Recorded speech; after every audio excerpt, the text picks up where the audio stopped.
This is the One Piece Podcast, episode 467 for the week of May 1st, 2017. My name is Ed. And my name is Steve. And my name is Alex. Oh my god. Oh my god, we haven't heard from you guys in forever. People.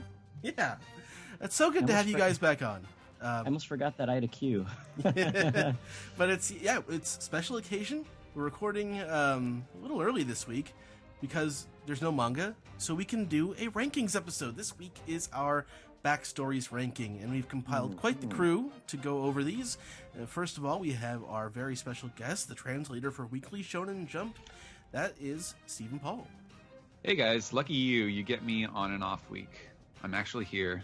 Yeah, it's there's a lot of fun stuff to talk about, and we also have an animation director for Rick and Morty on Adult Swim, Brian Newton. Hey everybody, let's talk about some tear-jerking backstories. Well, some of them. Thanks, Eeyore. Some of them not so Hi, much. God. Yeah, and finally we have YouTube sensation Rogers Base. What's going on, everybody? I woke up this morning from a cold sweat-inducing paprika parade nightmare, so I'm ready to talk about something other than that. And that's the movie, not that you've had too much goulash. Right. So, as I said, it's going to be a bit of a limited episode. It's not going to be short by any means, but it's just going to be our backstories rankings. First of all, we're going to do we've classified 16 backstories from the manga. So we're going to do the bottom 8 ranked from 9 to 16 first, and then we're going to do our top 8 to 1 second. Not without controversy, though. No, I'm sure not. When we announced when we announced all the backstories that were going to be in the ranking, some people were like, "What about Sabo's?" And I was like, "Oh yeah, Sabo had a thing." But What about Usopp? Oh, Usopp I think we should really talk about what we judged, like what we judged these backstories to qualify for this, and some of them just didn't make the list because of length. And then we had, Dressrosa, which is pretty much the backstory arc. Yeah, I mean, if you guys want to talk about that a little bit right now, because honestly, I didn't have any input in it. I chose not to partake in that. It's always tough trying to determine the line, even with like our story arc rankings, like what counts as a complete arc, what's part of something else. Same thing here. It's like what really counts as a full backstory. I think that was the thing that kind of probably knocked Sabo's out from Dressrosa, because it was like 2 pages or something like that. It's like, yeah, that's not really a full backstory. Yeah. And it felt more like a plot device than a backstory. Yeah. Mm-hmm. Lucci's was on our list too initially, and I was not having it. Yeah, because it's not even like. Thanks, Alex. What is it, like 2 pages? Yeah, it's like 2 Right. pages. It's way And I was expanded like, in the anime, but Yeah. That's it. If Usopp's not on there, then Lucci can't be on there. yeah, that's what I said. I'm like, well, if Usopp's not in here, then why is Lucci even? Yeah, it doesn't make any sense. And See, my only thought, thinking about Usopp and Lucci and all these other characters, the one small flashback that I really wanted to see in these rankings that we didn't get was Choo Choo, the dog. I really wanted him to be on this ranking. Hey, list. he would have beat a few. He that's would a have beat a powerful few. one. He would have Oh, beat a few. definitely. Yeah. Kuro was on the rough list too. You said And, you would have Forgot choo about choo that. choose. Choo choo. I would have Choo Choo, indeed. Wow. Okay. And in addition to our rankings, we're also going to have an anime recap for episode 786, Totoland, Emperor Big Mom Appears, which with some really, really great music and visuals, and 2 Fujikos. So, Mm-hmm. 2 yeah. Fuji cakes. Exactly. But so that's going to be our episode for today, and let's just move right into the first ranking segment. That's All just. right. Hey guys, it's Ed.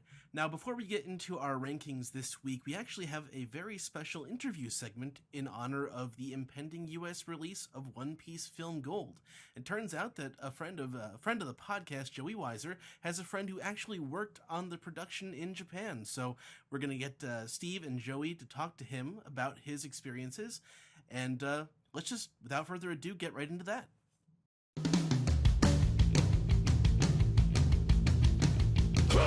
Hey, ready to roll. We all dressed up and we're ready to go. Hey, sleek and shiny from head to toe. Get ready now for a brand new journey. Let's roll. Hey guys, this is Steve, and I'm joined by our good friend Joey Weiser. Hey, Steve. And today is a very special interview segment. We have with us Jezeroth, a Las Vegas-based designer. But tell us, Jez, why are we talking to you on the podcast? Because I got to fulfill every anime fan's dream in America, and I actually got to be a contributing designer to the new One Piece Gold movie. Damn, that's pretty accurate. That's a fair assumption of most fans, especially artists here in America. But that's crazy. When Joey first shared this story with us, I had no idea this was even a thing. But I think you only just announced it recently. Yeah, it was. I think I announced it all 2 weeks ago, and it's hard because I've been sitting on this for a while. Like anything else in production, I haven't been able to really talk about it until recently. And it was quite a story, just how everything fell together and how everything happened. So I've been just basically biting my tongue for about a year and a half. Yeah, it's crazy news to have to sit on, for sure. Those pesky NDAs. But Jez, I would sure like to know what your history is with art. Like, you know, we're actually, all three of us are artists here, so I'm just curious what your backstory, and I use that term intentionally for this podcast, but like, how do you really got into art? Like, just lay it on us. So, like every early 30-something-year-old anime fan, I was into anime back in the day before we had the luxury of online streaming or even being able to walk into a bookstore and finding manga. It was something we had to specifically search out in comic book stores. I grew up watching things like old school Dragon Ball and old school Sailor Moon and the sci-fi Saturday morning anime that they showed. So I was an early anime fan back then. And I grew up on video games, and I remember going to my first anime convention, and that's when I got into start drawing fan art. And I did a lot of fan art, and from there, I was actually in a performance school. I got into theater, and I started helping out with alterations on costumes. And I said, hey, this is fun. And around that same time, I got invited to go to my first anime convention, which was Katsucon. I believe it was like 1998, and I saw all these people in costumes. I said, "Whoa, this is crazy!" Wow. It was just such a cool venue, and I'll never forget walking in and waiting for my father while he was bringing the luggage in, and some kid by me was like, "Is that your sketch pad? Do you draw? Are you an artist too?" And we both exchanged and looked each other's art books and looking at each other's art, and I was like, "This is so cool!" I didn't know that like anime fans around the world, they all did like fan arts, and they all drew their favorite series, and they all drew their different characters, and that kind of sucked me in. But I really got into sewing and fashion, and through competitive cosplay, I started pushing the bar in terms of what cosplay was in terms of cleanliness and sewing, and I started competing because competition is a surefire way to help raise your standard. A few years later, I ended up going to Savannah College of Art and Design, where I actually went to school with Joey Weiser, and I met him. You were a fashion major there? Yes, I was. Okay. And from there, I left and I started designing in Vegas. And my first big gig I got in Las Vegas was designing the opera gowns at the Venetian. And then the big moment happened, which was I got a job making costumes and building costumes with Cirque du Soleil. Wow. So I was running wardrobe and building costumes at Cirque du Soleil's at Bellagio. And having that on my resume suddenly opened all these doors. And I found myself designing and making costumes for big nightclubs and for Olympians and designing for national teams and working as a stylist and working on making costumes for different venues. And from there, I actually left Cirque after 5 years, and I started designing for celebrities and things like Electric Daisy Carnival, and designing and working on costumes for big name DJs like Tiesto and Cascade and people like that, just through all different nightclubs here in Vegas, and getting to work with individuals like Eva Longoria, Snoop Dogg, and Kim Kardashian, and a whole bunch of people. But yeah, one thing just turned to another, and but the whole time I've always been cosplaying. I go to a lot of anime cons. I compete every few years, but I do a lot of appearances at anime conventions to talk about turning your portfolio from what I was doing a million years ago, just casually cosplaying, competing into a legit thing where you can make money and go out there and survive in the real world, paying your mortgage through your design work. Yeah, that was something that I recall from when we were in school together that was interesting, that we had a lot of mutual friends that were also into cosplay and stuff, but they weren't going to school for that. They were usually like in the sequential art program or the animation program or something, and it always stood out to me that it's like, well, this guy's into cosplay, but he's like majoring in it and he's really pursuing it as a career. Like, that's interesting. That's one hell of a resume, I gotta say. Congrats on just all your success. That's amazing. It's tough as artists to really make our passion like a career, and you sure as hell done it. And I guess you're quite the mainstay in Vegas with design. Like, that's incredible. That's amazing to just, and it also was amazing to hear that you went to an anime convention before I was even getting into anime. I think. Yeah, Steve's a youngin. Yeah. I won't reveal the age gap, but KatsuCon in '98 was it still going on? Like in February? Was that still President's Day weekend? Yeah, it was in Crystal City back then, and it was still February. Jeez, I didn't even know what Pokemon was yet. Wow, that's so cool. That's just because I don't know too many people that have come from that era of I was going to conventions in the late '90s, early 2000s. I could only imagine like how much it's changed since then. But wow, that was really cool. Wow, and I didn't even know the Circus LA thing. It's man, like I said, it's quite the resume. Oh, thank you. I actually, as even when I said in one of my interviews recently, I owe a lot to the anime scene, because if not for cosplay, I wouldn't have had the portfolio to get me any of the gigs. So I actually owe my whole career to cosplay. Yeah, that's cool. The fact that it's at least I know from coming from art school, there's a lot of there's a negative opinion towards, like, I'll use the air quotes, anime style or manga style, and cosplay. I'm not sure if it's kind of in the same vein, but to kind of see, like I said, taking that passion and making a career out of it, it's cool to see people stick to their guns, and not bury it and like just conform to like any norms or anything like that. I don't know if I'm getting too preachy. I'm sorry. No, it was, but honestly, it wasn't. Like all things that are worth it, it had some pretty difficult moments. My other half didn't really support what I did for the longest time, and like you said, like doing the anime thing, I was very fortunate where a couple of my professors, notably Sachiko Honda, who was one of the fashion professors at SCAD, she loved the fact that while we were sewing and working in class, I was still going out of that class and I was still applying everything I learned in class to whatever competition I was doing. So my professors were really awesome in college. Great. It's awesome to hear that support. That's awesome. Yeah, kind of turning it back to the Film Gold discussion. Do you want to tell us a little bit about like how that got started and what exactly you did for the movie? Okay, so it all started at Animazement, which is an anime convention in North Carolina. And I've been a guest on and off at Animazement for years. I kind of oversee and I hand rebuilt all their cosplay events there. And there is a particular guest who I have become friends with over the years, and I've always shown them my work.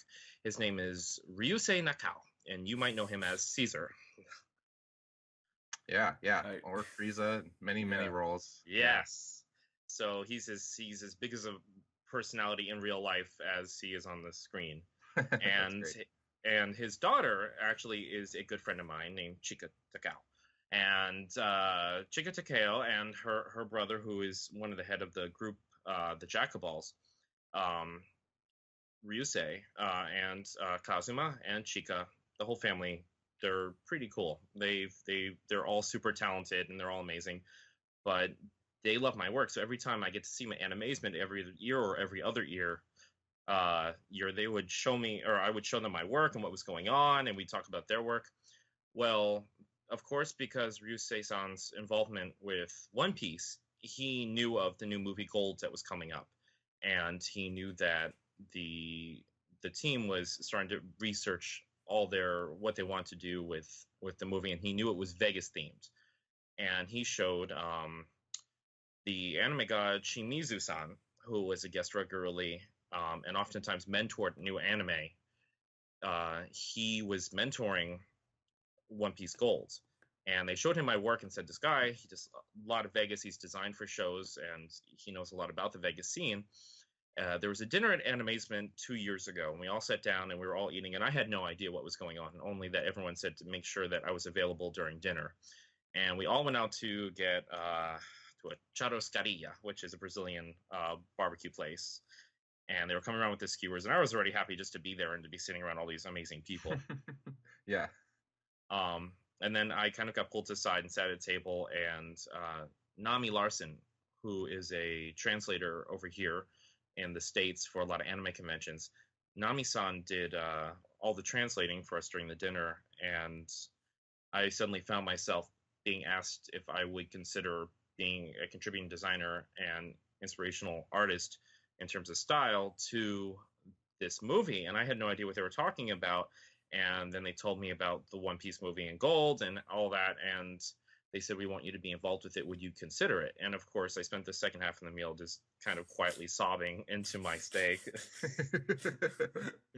and trying not to go to pieces in front of all these people who I greatly respected. And from there, about 2 weeks later, I put together a whole bunch of samples of my work and I sent it to Toei Animation, and they looked over my work and they said, yeah, we think this is a good idea. And so they got back to me, and so the next year would be Chika Takeo would be representing me as my agent over there, and Nami Larson was my translator, and it would go back and forth just sending a ton of stuff, requests and drawings and things to Miyamoto-san, the One Piece director, and also the head of animation. And it was a very slow process with a lot of drawing on my end. And they sent me these beautiful, beautiful high-res sketches on Google Drive, which I already asked a long time ago if I can share, and they said no, absolutely not, because they're so beautiful. And I showed them to some of the One Piece American voice actors, like off of my tablet, where I knew no one was going to take any photos or anything at anime conventions, privately, who worked on One Piece. But it was I got these huge, lavish, beautiful inspiration boards, and they also sent me giant, if you will, digital mood boards in PDF of all these things that they loved about all these famous Vegas icons. And that's a good thing about Vegas, is that Vegas has so much imagery that instantly comes to your head. And they dug deep into everything from like Goodfellas to Chicago to Scarface to even like pop icons. So they really dug deep in terms of their inspiration for the visuals, and you can see little traces of elements here and there from the mood boards that they sent me. So it would, from there, I remember the first batch of sketches I did, and they said, well, just send us the sketches of what you'd like to think of what they should be wearing. And I was like, well, that's kind of broad. I don't know how to answer that. But the first batch of drawings I did, I said, okay, because I'm used to doing very detailed fashion sketches. I sent a flood of sketches to them, really high res, that I drew on Illustrator. And the first back I got was, these are far too detailed, we can't animate this. Interesting. And yeah, they said no, the animators would lose their mind, because it was just too much detail, too much work. And I really liked the outfits I gave everyone. I really wanted to see them animate that. And these are for the Straw Hats, or yeah. Okay. The first batch I worked on was the opening outfits for the Straw Hats, and he said, but in the meantime, do a lot of drawings of things like style. So I would draw like batches of shoes and hats and vests, different things for each of the Straw Hats would be wearing, and I drew several designs for at the time for the villain and for several other characters, because I didn't know their names at the time. So they're just like, this is his personality and this is that. And then early on I got the script, so I had the full script of the movie way on early, and poor Nami Larson had to translate that whole thing. Wow. So every few weeks I got like another scene or another cut or another this. So I read through the script pretty early, and that was really cool. Jezero was my favorite character, and I envisioned him with stars, and thankfully that was his motif, so that worked out really well. Yeah, that's really cool. But again, like when I drew like this is how I see Jezeroth, they're like, that's crazy. No, it has to be simpler than that. You're too detailed. They'd be like, we want Vegas, but they said simple Vegas. So it was a lot of that. I drew a lot of showgirls for them, which they didn't use any direct design, but they said, we really like this, we really like that, so we're going to use this, we're going to use that. And then when we finally did design on a concrete like opening design for the Straw Hats, we all put it together, and then Oda-san had to approve everything. So Oda-san stepped in and he said, I really like this idea, but I don't think that this opening set of clothing that you gave them, because the directors, then I bounced off ideas for like months. It took forever just to arrive at one look, and it was really difficult because of this time difference and how I'm pretty much halfway across the US, and we had Skype meetings. We had a lot of Skype meetings. And the Skype place that we had our meetings was actually right next door to the recording studio that was also shared by Dragon Ball Z. That was going on. So every once in a while, like I'd hear, or they'd say, oh, so-and-so's next door recording. And the highlight was when Yamaguchi-san just stuck his head in, and he's like, hi, who are you? Hello. And I just wanted to fall out of my chair. I was like, hello. Yeah, that's amazing. And they're like, oh, this guy, he's helping us with the designs for so-and-so, and lots of yoroshiku onegaishimasu. So these early sketches, are some examples of these the ones that you posted on your Facebook post about this, where like Frankie has sort of a tropical look, and is that what you're talking about? Yes, the original batch I came up with was that I was very proudly. I'm very thrilled that the animators like redrew them in their style and sent them back, and they're like, did you mean like this? I'm like, oh my god, yes. Which is really cool, just having designs that you've sketched that actually see what they look like and test animation animatics. Originally I was like, well, I really want, the first thing I thought of was Frankie's hair, and I'm like, Frankie's hair can be anything, so I want it to look like a palm tree. Their whole theme should be tropical, because they're kind of on vacation before they go to Vegas, because that's what Vegas is.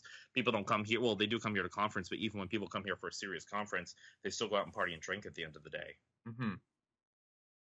So I gave him and a few other people, Nami and a few others of the Straw Hat crew, tropical theme, as if they were on vacation, gave them really vivid pastels, like super colorful, in contrast to like the gold on black and everything else they were going to be wearing later in the film. Yeah, I definitely would encourage our listeners to check out Jez's Facebook page, and we'll link, I think, directly to the post about this to see just a few examples of these. And yeah, the Frankie one is really, it's nuts, but really fun. Like his like shoulders are pineapples, and the Zoro one has like a pretty cool like floral print looking shirt and stuff. It's really cool. I was thrilled they let me put a parrot on him. That was all I wanted to do. Yeah. I'm curious to what some of your designs, like pretty much, did they just take inspiration from your designs, or was there anything that directly made it into the film that really didn't go through any edits? Originally it was supposed to all be direct, absolute 100% designs. Well, not 100%, but 95% with little changes here and there. And we ran out of time, is the bottom line. It took us like 3 months just to decide on opening outfits. And then they came back with another set of outfits, and I was like, okay, we can do this and we can work with that. And I can't, in the case that they actually do want to use these outfits for another movie or something, because Oda-san said no after we drew them, it was basically the whole cast cosplaying something really fun. And Oda-san said no, it wasn't appropriate for the movie. So we all kind of had a chat, and it really broke my heart. But they said, we're going to use your work and take inspiration from it and elements we like, but we don't have time to go through this approval with everything, because it has to be approved by 4 different people, including Oda-san. And Oda-san was also drawing and working on the manga at the same time, and working on that offshoot thing.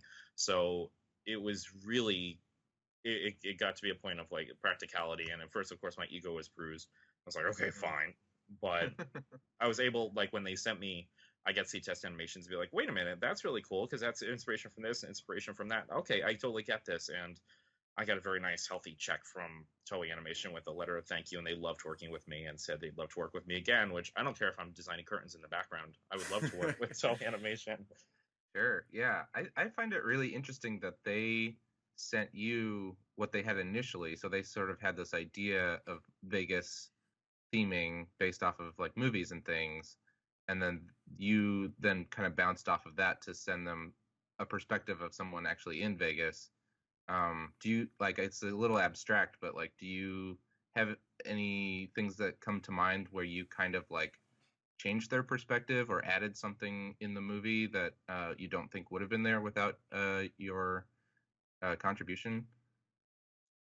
One of the things that they want to do was they wanted to actually have like a whatchamacallit, like a skull with flowers type theme, and I told them what Day of the Dead was, and I said, you really probably don't want to do this because this is kind of a Mexican holiday, and this is something kind of special to them, and it doesn't really belong in a tropical like vacation-y type theme such as a world this. And they said, oh, okay. So I educated them on what Day of the Dead was. That's really interesting. Yeah. And also they wanted I wanted Nami to be wearing more clothes, but they really wanted Nami to be wearing less clothes. That's the way it goes. Yeah, no surprise there. Yeah. I'm just shocked that you guys were still just trying to figure out the opening act outfits when the movie was what, a few months away from being released, or was it just like when it had to just be submitted in for like edit and all that? It had to be submitted for editing and all that. Like it was I was freaking out because I'm like, isn't this movie supposed to come out in Japan in like 4 or 5 months?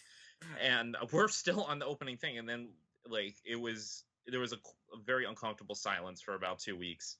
And we had a big Skype meeting, and my agent was very upset, and she's like, we want to do more, but we physically can't. So they have your designs, they're going to take your work, and we're going to go from there.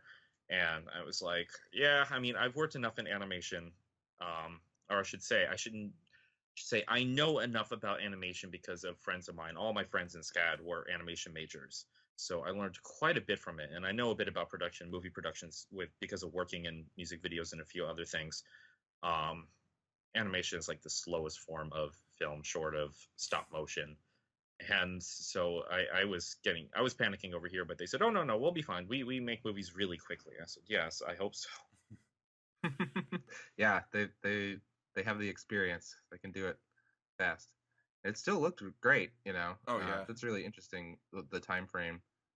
So you've seen the movie, I assume? Oh yeah, yeah. I saw it before anyone else really did in the States, and they had a big formal premiere at Otakon Vegas, so I made a point of seeing it there as well. Nice. Any general thoughts about the movie? I'm very happy with how it came out. I wanted it, honestly, the script I thought was originally was supposed to be much darker and heavier.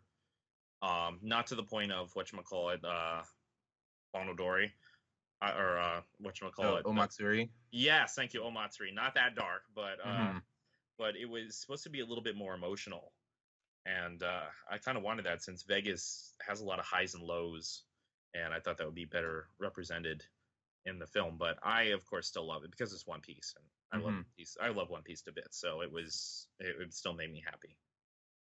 Yeah, I guess I did want to just ask what your kind of general familiarity with the series was before working on this. It sounds like you already were a fan. I cosplayed Ace, so I do love this series quite a bit. My favorite arc is Thriller Bark, and nice. Yeah, I love Thriller Bark. I feel like that's a sort of underappreciated one. I love the character designs of it, and anything that has like kind of a spooky, like unusual edge, especially in the world of One Piece. It was just kind of a curveball. But it was fun. I thought it was well handled, and my favorite pirate is Nico Robin. Robin fan. Cool. And although I have to say that Brooks was my favorite pirate to design for. What is it? Because he's just like, is it the scale, like that he's so much taller than everyone, or? Well, that's actually a good point. Like he does kind of have those fashiony, like in fashion we refer to them as 9 heads tall. Like that's how you're supposed to draw your fashion croquis. Mm-hmm. But for him, like I was channeling, I was giving a little bit of Tim Burton meets Alice Cooper with all my designs. So because he has that great rock edge to him, so it was Yeah. David Bowie's with a little bit of glam, and I loved everything about his. It was that whole classic rock visual that I grew up on. Awesome. Um, Yes. I'm curious ahead, if Steve. any other let's say any outfits unless that was really just covered. Anything for Brooke you really tried to pitch that didn't get used. I had this pattern. I gave him this great hat, which they actually called. Like the first big compliment I got from them was, "Oh, you understand Brooks' style and character so well." I said, "Oh, thank you very much." It was all musical notes on fire for Oh, like this cool. motif, and of course I gave him a boa, but his outfit was really distressed. And I remember they told me in the beginning when I was doing all the character designs for them, they said you're making them far too fancy. They need to transform from something not so fancy into really fancy clothes when they arrive. They can't go from really fancy to kind of fancy. Right. So him I made like super glam rock because that's I mean, this is the land of J-Rock. They know glam rock better than anyone. So I'm not so I didn't want to go halfway with his design, and they were like, no, tone it down. That's really interesting. Yeah, I bet they had some interesting concepts for him when they were still kind of playing around with that Day of the Dead theme. Seems like he would fit in with that. Oh yeah, Pretty perfect. well. Maybe one day. Yeah. Who knows? One Piece is gonna keep going. We'll have tons of different themes for all these movies. Wow, it's this is just a fascinating story, and even the fact that you're friends with Ryosei Nakao and his family. That's just like another interesting tidbit. That's like, I'm constantly blown away by your story. It's very fascinating. I'm really happy to have you on the show. Oh, thank you very much. Yeah, like I remember we all went to his family's sushi restaurant, and the Jack of Balls and Chica and all of us just got totally blitzed at the sushi joint in Tokyo somewhere. Nice. Is there anything else about your Film Gold experience that we missed or glossed over that you'd like to mention? Well, I guess I'd like to say a really big thank you to, of course, Animazement and Shimizu-san for giving me the opportunity to do this. It feels, I say this, but I feel like my life came full circle of sorts from being the one drawing the fan art to the one drawing the artwork that provided inspiration for a film. Even if this is the only anime piece that I ever get to work on, I'm completely thrilled because there are very few series I love in the anime world as much as One Piece. And I'll never forget what they told me when I first started designing. In the world of One Piece, anything can happen, so go crazy. That's cool. That's very fitting. Yeah. Do you have anything else about this, Steve? Any other questions? Me? I've learned a lot today. I don't think there's anything else I could really. All right. Well then, Jez, like, where can people see your work or see you possibly in the upcoming months? I will be doing an appearance at a local convention called Level Up, which is a gaming convention. I also will be appearing and emceeing and doing some appearances at Animazement, a convention in North Carolina in May. And then in August, I will be appearing at Otakon in Washington, D.C. Interesting. Nice. It seems like I will be at Otakon, so hopefully we'll get a chance to meet. And I know a few of the other guys might be there, so still a little ways away. But if that's the case, yeah, we definitely would like to touch base with you. Oh, absolutely. Yeah, I'll be there. I run a whole bunch of signature events at cosplay conventions, and I do some mentoring panels, and I also oversee a few of the cosplay contests, and I also MC one of them. So feel free to find me. I would love to see you. Oh, damn. Yeah. Jeez, you're quite a busy guy. It's definitely you keep yourself busy, and no, it's so awesome to hear. This just coming from like a fellow artist, and it's not like I do what you do, but just to come from this background of growing up with the stuff, enjoying this, and drawing fan art or whatever, and then all these years later, being able to work in the industry or work for these shows, contribute something. It's a really great story for me personally. So I was really happy to talk to you today and learn about this. Yeah, I'd say that fan art and cosplay take a similar space where it feels kind of separate than what one would think of as quote unquote professional art or whatever. But this Jez shows that you can like incorporate that into your career and really do it. Oh, I just always tell people never stop drawing, never stop sewing, never stop creating. This is true. True. Well, Jez, thank you so much for doing this little interview with us. Like I said, it was a fascinating story, and I'm really glad that you got to share it with us, and I hope our listeners really enjoyed this. Oh, Steve and Joey, thank you for having me. Yeah, thanks for coming on. All right, Joey, let's get to the next segment, shall we? All right, let's do it.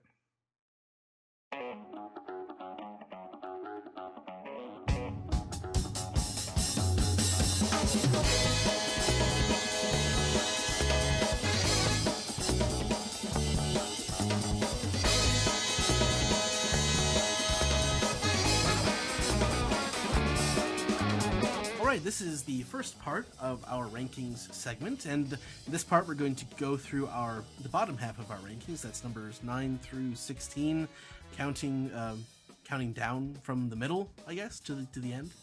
So let's just get right into it. Start off with the number 9, which is the Romance Dawn Luffy flashback, coming in at number 9 with 85 points. And let's see, who had this at the highest? I think that would be you, I think Steve. that may have been, me. I don't know. It's just, I think one of the strengths of One Piece is that first chapter, at least in the manga. Obviously, the anime shuffles it around a little bit. It's a triple length chapter. It's like 65 pages. So right. They always start off with an extra long first chapter, and I've always admired it. I don't think this necessarily has that much to do with the actual flashback itself, but I've always admired that Oda did that. Started off the story in a flashback before we even saw our protagonist, like as we know him, as a teenager. Mm-hmm. But I think that was a ballsy move, and I just feel like that. It sets the stage for everything. It tells you everything you really need to know about Luffy as a character. I actually, this is my number 4, so I had it well above my Luffy after the War in Marineford arc, because I just felt like this was the real look at Luffy as a character to define him, and for good reason, because it's chapter 1. But I just feel like it's really iconic, and it's the only reason that Shanks is still such a legendary figure, even though we've seen him in maybe a half dozen chapters ever since. It's well, I'm probably closer to 10 now with the Whitebeard chapters and the War chapters. Maybe, but yeah. He has such an outsized influence over the series, and it's because of this chapter. I don't know. It's so it's hard not to think of this chapter when you think about One Piece and Luffy as a character. So now, Alex had to run out, and he'll be back for the top half of our rankings, but he also had a number 5, so I wanted to mention that. But Roger, you had it at number 12. You had the lowest one. Actually, no, looking... Brian did, actually. Brian, you had it at number 14. I was just going to say, that makes sense. Yeah. So, what do you think? Well, for me, I've said this before when we were doing our arc rankings. One Piece always gets better over time. And this is literally the start of the series. So this is a great hook to a series. And it sets up Luffy and Shanks and kind of the world of One Piece. I just don't think there's a lot to it in comparison to other arcs. And it's a great start. And I don't think it should be anything more than what it is.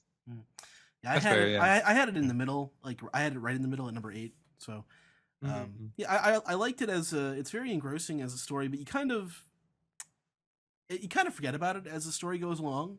So while you're in the moment, it doesn't have the same sort of emotional affect, because you don't really have a relationship with these characters. You don't really know anything about them up until that point. And I find myself enjoying it more as I go back to it occasionally. But at the time, while I was like intrigued by it, obviously I went and read the entire series or watched the entire series in the anime after that. Yeah, it's there are other things that I like more, so I had it firmly in the middle. Steve, what do you think? Yeah, I was just Roger, gonna say though, yeah, because it was still pretty low on mine. Mhm. I think the reason why it's that low is because I don't really consider it a flashback, which is something we talked about It's a earlier. Is like prologue? it's the start of the series. Yeah, Yeah, I've always it's not- considered it like it's a not prologue actually a and not a flashback. flashback. And yeah, it's not to say I dislike it at all. In fact, I really like it. I think the scene where Shanks loses his arm and everything is really impactful. It's just that, yeah, I don't really consider it a flashback, and that's why it was lower. But Yeah. I honestly, I think there were just other flashbacks that I like more too. It wasn't Mhm. like, again, like I thought it was bad. So Yeah, it's a first step to more steps. Right. And you're like, that's like your first step as you're going along your adventure. Like, oh wait, that's even better. Oh wow, that's amazing. I'm glad I took that first step. Steve, did you have any thoughts you wanted to add? Yeah, I had it at 9, kind of halfway through, because I mean, technically it's not a flashback in the manga because it's the first chapter. But it's it's like it's just pure One Piece. It is. I mean, it is the first chapter of One Piece. It's the essence of One Piece, and I really enjoy these characters and the red hair pirates and young Luffy. It's great. But I do think, at least with the anime made it a flashback, of course, and like I think they did a really cool job of mixing it into the story, and I think the anime interpretation of it is pretty good too. It's a nice little tale. It's like I said, it's the essence of One Piece. It's a perfect introduction to the series because it is the introduction to the series, and I think that's all I really have to say. Okay. Let's move on to the next one then. The number 10 ranked is another early flashback with 81 points. It's Sanji's Baradier flashback. And let's see, who had Steven? You had it, I think, ranked. No, Brian, again, you did. You had it number 3. Or no, 4. Yep. 4. Yep. 4. Yeah. It's pretty high on me because it's one of those flashbacks which had a really strong impact on me when I was first reading the series. And it's a way that, like, you take these characters who hate each other and you stick them on an island. And one's a kid, one's a little bratty kid, and the other's like a big bratty pirate. And just the revolution. I know the changes with the anime, so I won't talk about that one. I'll stick to the manga. But the fact that, like, this kid who has no allegiance to, Zeph's sacrifice for Sanji is amazing. He literally, like, this was Zeph's plan, and we don't often think about this. He sacrificed his foot, he ate that for what little substance he can have, but he also kept that bag of treasure near him, knowing that if they were to be found, Sanji, because I guess he believed in Sanji well enough, that would come over here, find his corpse, but also find a bag of treasure that he can move forward with his life. And like that's how far he was to go for this kid because they had the same dream. And I thought that was like, that's ridiculous and that's awesome. This series is about heroes and the sacrifices they make to pursue like their goals and ambitions and for each other. Yeah, I had it at number 5 too, and it may have received a little bit of a bump just because we also included Sanji's backstory from the Big Mom arc, We'll get to that later. which will be a little bit further down. But I don't know. I like it. I don't think it's quite as tragic as some of the other Straw Hats. It's still got some really great kind of gut wrenching moments. But one of the things I actually really like about it is the setting of it, like the fact that this sort of shipwrecked. Being stuck on a rock sort of thing where they're just, he really, through all the passage of time stuff and everything else, like you get this kind of like sick to your stomach familiarity with this place that they're stuck. I think he did a really good job of accentuating the particular nature of that calamity that befell them. And it makes it a more vivid flashback than I think it would have otherwise. Yeah, I don't know. I think it's also a really high point. Maybe if you don't count the Mihawk and Zoro scene, which is almost its own separate little thing that happens in the middle of the arc, but which is otherwise kind of unconnected. Like, I think as far as the Baratier story itself, like, this is definitely the highlight of it for me. Like, it's just way better than all the stuff with Don Krieg at the very least. And it's really much improved by reading it as opposed to watching it. It's much better in the manga than it is in the anime, just because of the way the story has changed, amongst other things. Yeah, I feel like Baratier had pacing problems in the anime, if I remember correctly. It's been a while since I watched it, but going through it, doing the read through that we did a couple years ago, I really enjoyed it. All right, should we guys ready to move on to the next one? I gotta say my piece. Go ahead, Steve. I do like this backstory a lot. I think people really undersell just how traumatic it was. Being stranded on an island with barely any food for how many days was it again? They were like 2 or 3 months. 100 days, maybe. 100 days. Yeah, that's like 3 months. That's crazy. That would make anyone go insane. I go insane, just staying in my apartment for too long. And unfortunately, the anime, due to a little bit of censorship, they had to alter the reasoning for why Zeph lost his foot. But in the manga, like, how intense is that this guy's like, well, we only have a little bit of food. I'll give it to the kid, and I'll just hack off my leg and eat that. That's insane. It's brutal, but and at the same time, it's really moving that Zeph, had so much faith in this, just this random kid he just met, but he was ambitious and he wanted to see the all blue, and that really resonated in Zeph. And I remember, like, when we were doing the read through, and I hadn't read that portion of the manga probably since like around the time when it first came out in English, or maybe a little bit afterwards. And I remember actually getting choked up when Sanji found out that Zeph's leg was gone, and that he, and that was his food supply. It's such an intense moment. It's one of the moments in the series that does get me choked up, emotional too, because it's something that happens currently in the series, is about passing on to next generation goals and aspirations. I mean, we saw it with Roger and I guess Silver's Rayleigh and several other characters, that Zeph was like, I couldn't achieve this, or at least that's what we're assuming. I couldn't achieve this thing. I need you to go ahead and do it for me. And they also, sorry, not to cut you off. No, let's go for it. You got it. They just met. Like it's not like the other parent figures in these backstories. This is the beginning of the relationship. Although we see it with Chopper as well later. We'll talk about that later on in the episode. Yeah, and it's interesting because we've all had those moments where you meet somebody and just like they say a couple of things and you're like, "You're my buddy," and I felt that's what Zeph felt like when he heard Sanji utter his passion about the All Blue.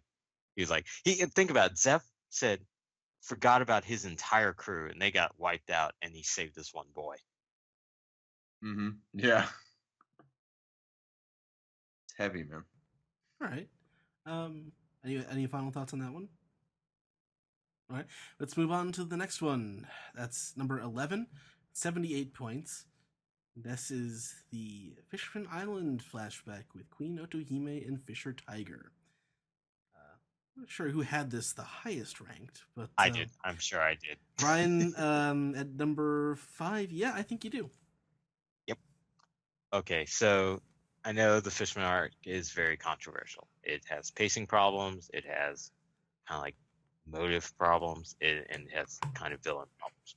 But the flashback with specifically Fisher Tiger and the Otohime stuff is genius. The problem with the rest of the arc is that they aren't in it. Yeah, totally. Oh man, that probably would have improved that would have improved everything. Yeah, like the complexity between the relationship between Fishman, Merman, and the world, it really comes through in this, and it's something that I always picked up even during the Arlong arc. And I know I've said this on the podcast plenty of times. The fact that like Arlong's quote unquote reverse racism and just him being an absolute dick came through in that arc. His hatred for humans was just unjustified, and you were like, all he could say is like what humans couldn't do, and we see the effects of that based on how human fishmen are treated, not just in Shalbody but in Fishman Island, where it's like these fishmen, these people have no chance. They're given no chances because of their race and class, and just like if they come above water, you're basically saying, oh, we can murder and enslave you for no reason. And because of that, Fishman Tiger, as we found out, became a slave and broke out of slavery and fostered such hatred in his heart for over his captivity that he was like, I can never love a human because of what they did to me. And even though he got a band of pirates and rogues to sail across the sea to basically show that we are better than them, that we can. It's like we'll never harm a human, or at least we won't kill them. and it's interesting how Boa Hancock ties into this backstory as well, because even he does go around. He benefits the human slaves as well, but he never can really trust humans. Despite that, I think he kind of wants to, but he keeps being betrayed by them. Right, and how could you blame him? Right, because it wasn't just what happened to him; it's what happens to every fishman in society. Think about what happened to Haji. The second Haji's arms come out, all the humans, are except for the Straw Hats, immediately run in fear, and Sir Carlos just shoots him. He didn't shoot Luffy. Luffy was the one who was actually attacking. He shot the fishmen because they're lesser than. And I think that message resonates really strongly throughout the entire series, and this was the kind of codification of that. And the fact that Oda was definitely referencing American civil rights as far as like Malcolm X and Martin Luther King, and even Che Rivera is concerned, because Fisher Tiger looks just like him. Yeah. And then the other side of that with Odahime, basically a woman trying to corral the insecurities of the fishmen in this on this island, saying, hey, we need to join their society. I know you're afraid of them and they're afraid of us, but there's no way for us to get beyond that unless we know each other, unless we live together, unless we work together. And even with that message of complete positivity and no negativeness in their heart, she gets assassinated. Why? Because there are dicks in their society. And I fucking love every minute of it. And it's if I have any criticism, it's clearly not one of the better flashbacks, and it's probably a little too long. But I think those moments of where we can see how Arlong's ideology formed and how Jinbei's ideology formed, because Arlong saw himself as the vengeance of Fisher Tiger, which is why he thought it was acceptable to enslave humans because, hey, they enslave us. And Jinbei is the opposite. Like, Jinbei felt like he never really formed an opinion until recently. And now he's going to be the actual truth of Odahime and Fisher Tiger by saying, hey, we need to work together. Yeah, exactly. And so, that flashback's really good. Yeah, for me, it was it's sort of in the middle for me. I had it at number 10. I was going back and forth, but I was going back and forth with it between the Fishman Island and the Law stuff. And I ended up putting Law as like one spot higher because I got the sort of, the Law is more about the personal aspect of it, whereas the Fishman Island is more about the larger theme. I thought it connected better with me on that aspect, but still very good. Yeah, over the years, I think I've lightened up on it a little bit. Where did I have it at? I had it at number 8. I love the first half, but at the time I didn't enjoy the second half as much. Yeah, I feel the same way. I think the Fisher Tiger stuff is amazing. But it's still a good story. But I think I remember that point reading it. I was like, okay, she's gonna die. Yeah. Like, well, I also wonder about like how my opinion of it is going to be affected going forward based on the upcoming Reverie, like in the resolution possibly of Fishman issues at the meeting. And I just think with all like the current social, unrest, that we're going through daily, I think just the stock for this flashback has just gone up for me. I'm like, wow, this is a really important story, and I think it deserves a lot more credit. So I think that's why it went up a few spots for me. Yeah, much like the Caligara Nolan flashback, it's bold. Yes. Like, it's easy to do a story where there's clear good guys and bad guys and antagonists and protagonists, but it's bold to like try to tack on societal issues. And I still think Otohime is a very likable character. Like she's just so pure, and and she's doing this all for the right reasons. And like that half is still great, but man, do I love Fishman Pirates, especially like just good guy Fishman Pirates. And we haven't talked about the introduction to Koala, like their relationship with that character and what eventually became of her. I think is another great thing about this flashback, because I thought that was a one and done character. I still remember the big moment in Dressrosa when everyone was surprised, like, Sabo's back. I was more surprised Koala was back. Yeah, I was like, I oh felt yeah, that no too. shit, Sabo's alive, but Koala, guys, like that Yeah, was me.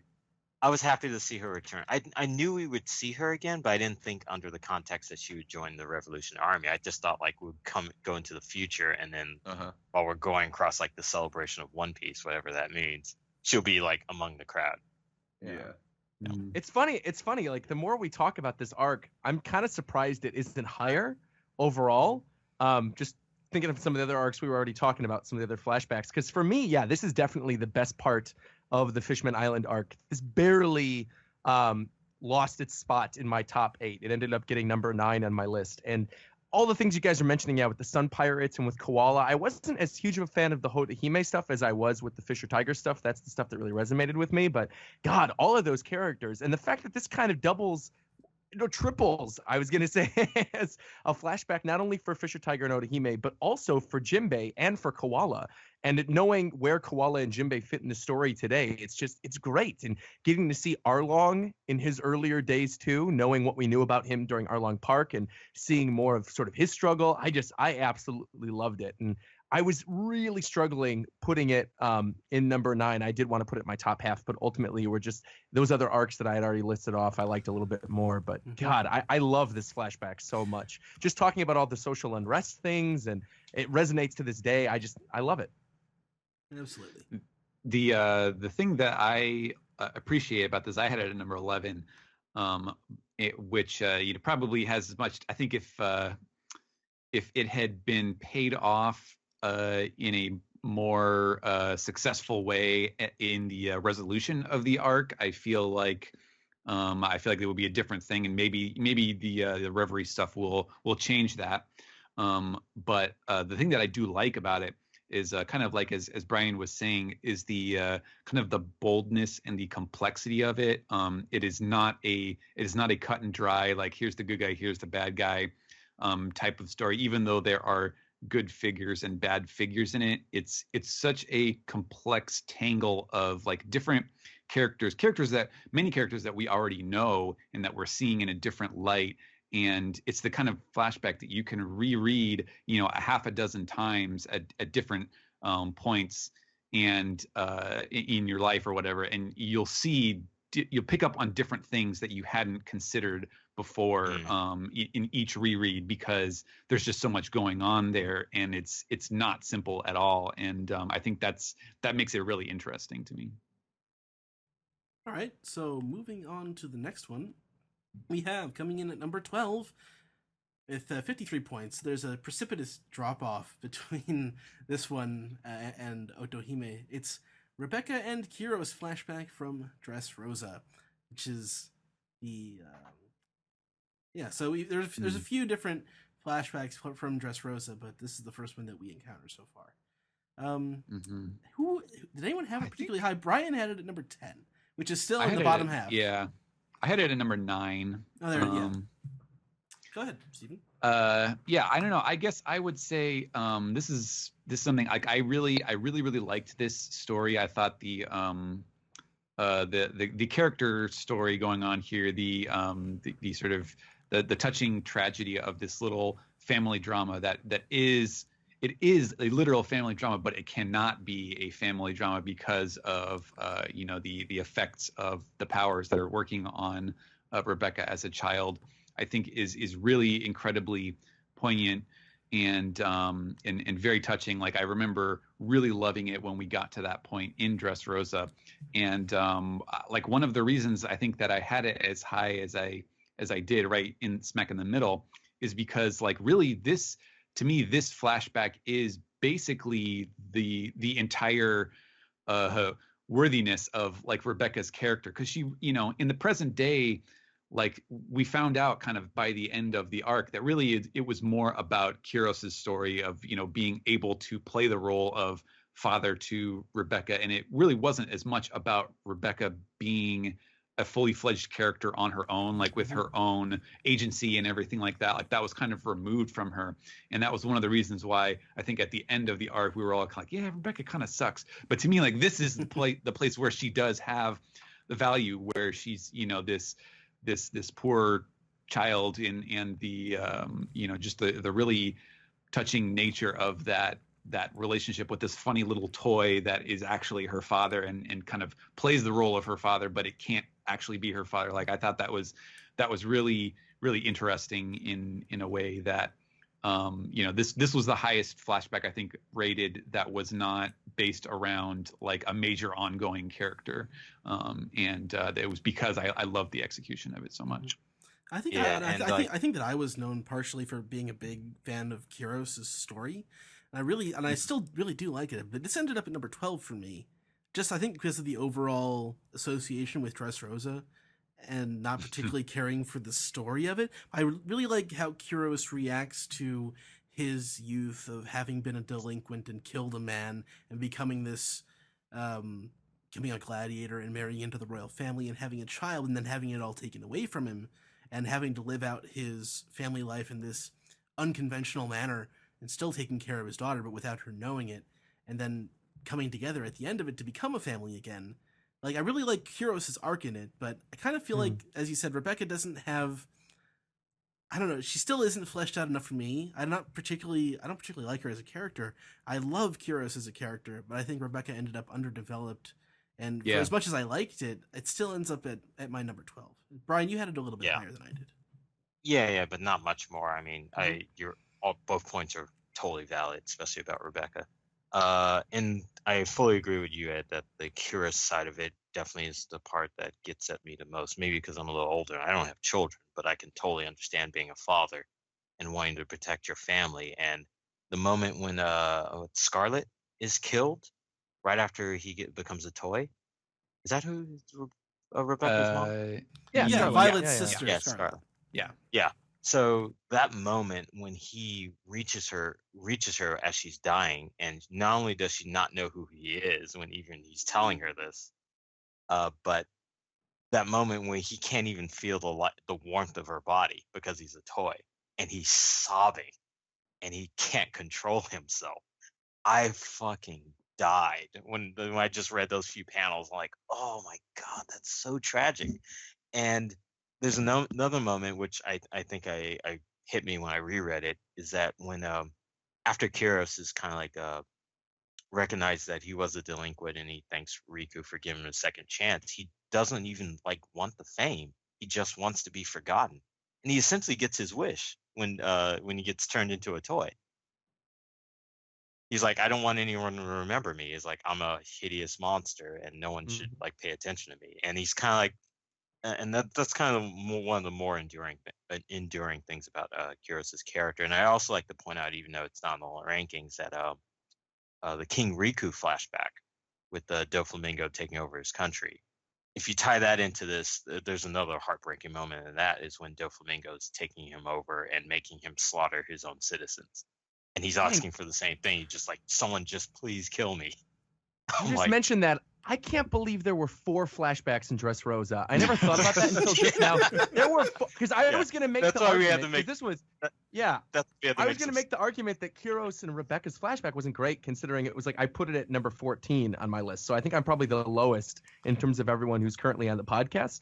And I was just going to say, you know what? It's because Laws impacted me more. And then I looked at my list and I realized I put Senor Pinks above Rebecca and Kuros, and that's not even including King Riku. I'm in the same spot, yeah. Like, oh my god! Like, here's the thing. All right, I don't remember exactly in the arc where this flashback took place. If anyone could remind me, I think it took place right before Kuros decapitates Doflamingo, right?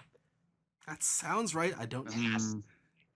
Because I feel like that was where it led out. Was that like the flashback happened and then it ends and then Kuros is like he becomes a person again? Yeah. And yeah, then that he's has to happen because there's moments where Kyros is trying to decapitate Doflamingo in both the flashback and the present, but he succeeds. in the present. Yeah, so I think that's where it was. And I remember that beat really hitting and me being like, yes, this is it.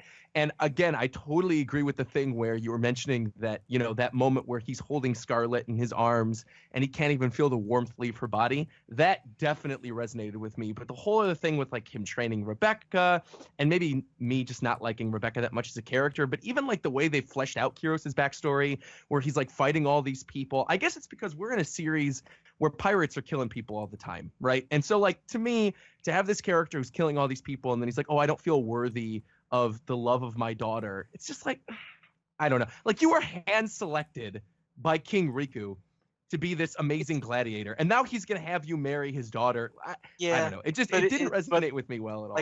Like Steven says, it's very much a family drama, but it can't just be about the family because all the royal implications. It's very Game of Thrones that way. Yeah, it is. Yeah. But I liked Senor Pinks more. So, oh well. Agreed. Please slaughter me, people. No, I'll we'll protect talk about that. Thank you, Brian. Yeah. All right. So you guys ready to move on? I Oh, didn't Steve, yes, chime please. in. There's nothing else really for me to add. I had it at Unlucky 13, but it's a really sad story and it's a really cute story. I really like Toy Soldier Kyros a lot. I like that design. But yeah, now I can, because I think we a lot of us were fooled. I think a lot of us were thinking it was the Rebecca flashback when really it's the Kyros flashback. And I like Kyros. I like Kyros as a character.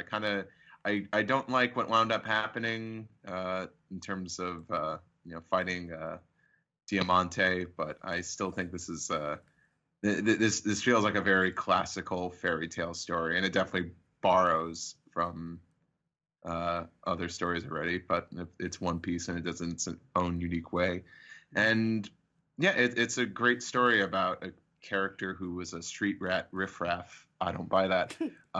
And then just becoming an integral part of I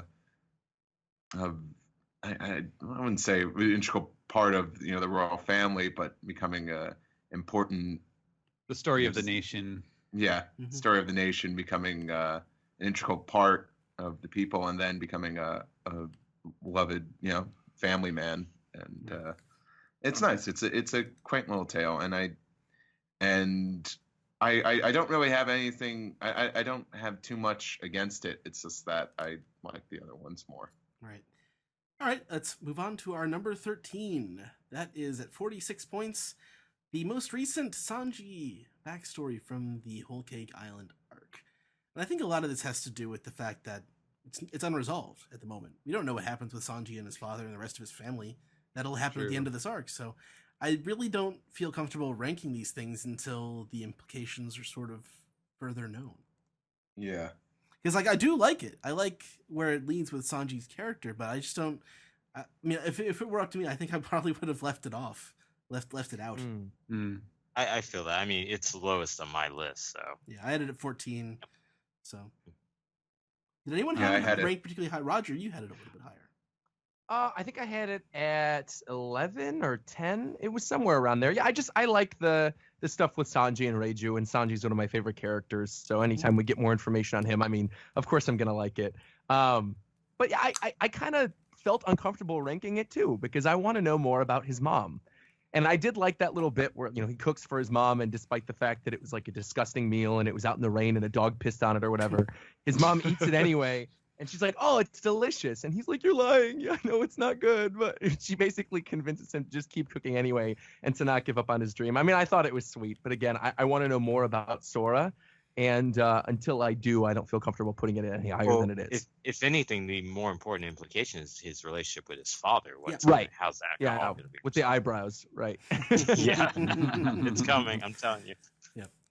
All right. My problem with this, my problem with this one is that kind of like what we were just saying about how the Rebecca Kyros flashback is really more about Kyros. Like I feel like we were all primed when Sanji's little flashback started, where we saw him pre-Baradier, that we were going to get, okay, there's going to be this grand new facet of his character. And I think, at least at the present time, if we get some sort of finisher to this by the end of the Whole Cake Island arc, maybe this will change. But like, with what we got, I felt like that was more like the Germa backstory than it was the Sanji backstory, because I don't know, I just didn't feel like we learned that much about Sanji. Like, not that much that we didn't already know about his character before. Like, we saw more of his story, but I don't feel like we got this view of this, vast new expanse, side of his character that we'd never seen before, the way that most of these flashbacks kind of work. So yeah, I don't know. It's just hard. Like I'm still waiting for that moment where I'm like, okay, this all makes sense. This is why we have this huge Sanji focused arc. It still kind of feels like there's just a bit of storytelling convenience involved in bringing out this further backstory for him, and so that's why I had it so low. I agree with everything you said. Yeah, I'll say two things real quick. I'll criticize and then give it some ups, is that it's also felt derivative of some other stories we have, like even Robin's a little bit. Right. I mean, Island's not blown up yet, but it felt very much like Robin's flashback. But it is the only time, I think, in the series where we have a family member outside of Garp and Luffy, but an actual by blood family member involved in the story, and they're not nice to them. They're complete mean.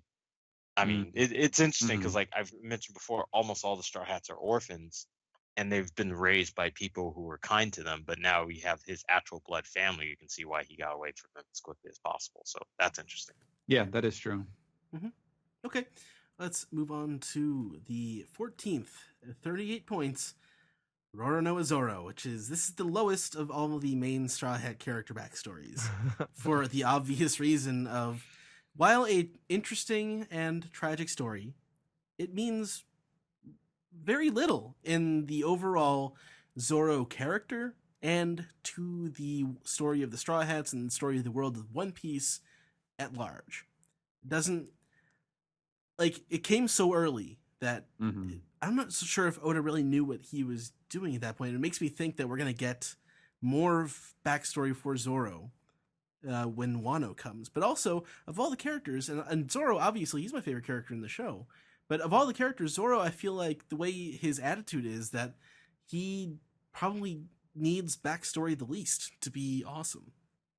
Yeah, that's true. Oh, and then this is not a huge backstory either. I have it ranked very low, but even though I had a strong emotional attachment to the story, but I think it's a part of my same reason why Romance Dawn is so long. It's just like, it's very early. It's like one of two steps. Nobody ranked it higher than 12. Like none of them. Yeah, that makes sense. Yeah. Who ranked it the lowest? Let's see. A few people had it Zach. at 15. Yeah. Zach, Okay. Roger, Kelly. Yeah, I think it is interesting because, like you were saying, because Zoro plays, his kind of archetypal role in the story is that he's sort of like the the Miyamoto Musashi of the story, and typically, like, I feel like that's that is a type of character that I feel like is well represented in Japanese storytelling.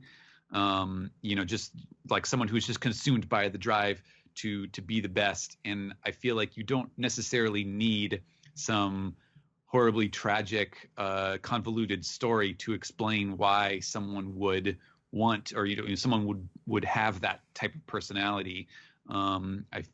It's a fairly naturally occurring, type of personality, and that's just who Zoro is. I would like to get a more fleshed out one, just because, like Ed said, I feel like he was kind of short served by it at a time in the story where we didn't really need a big grand explanation of how he came to be as a character.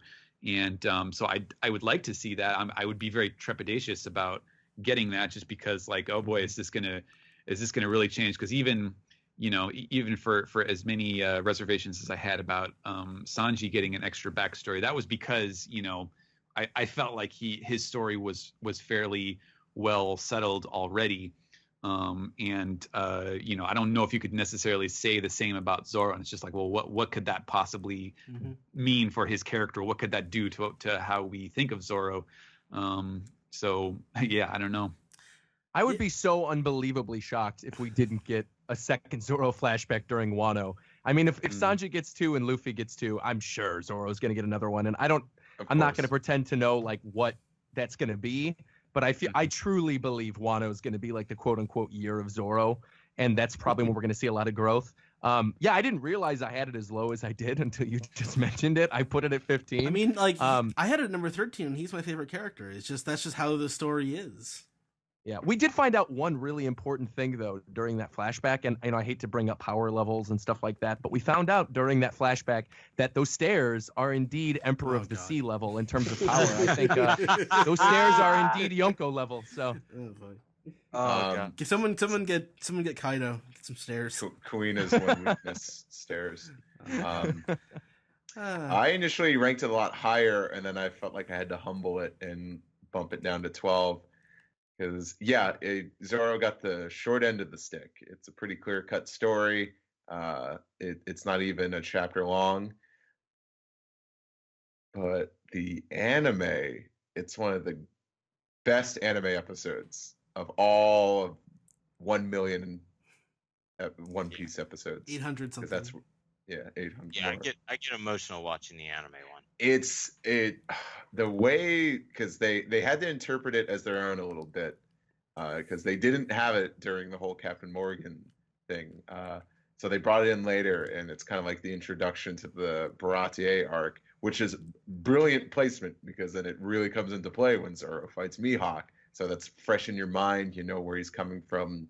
What's his inspiration for setting out to sea and becoming the world's greatest swordsman.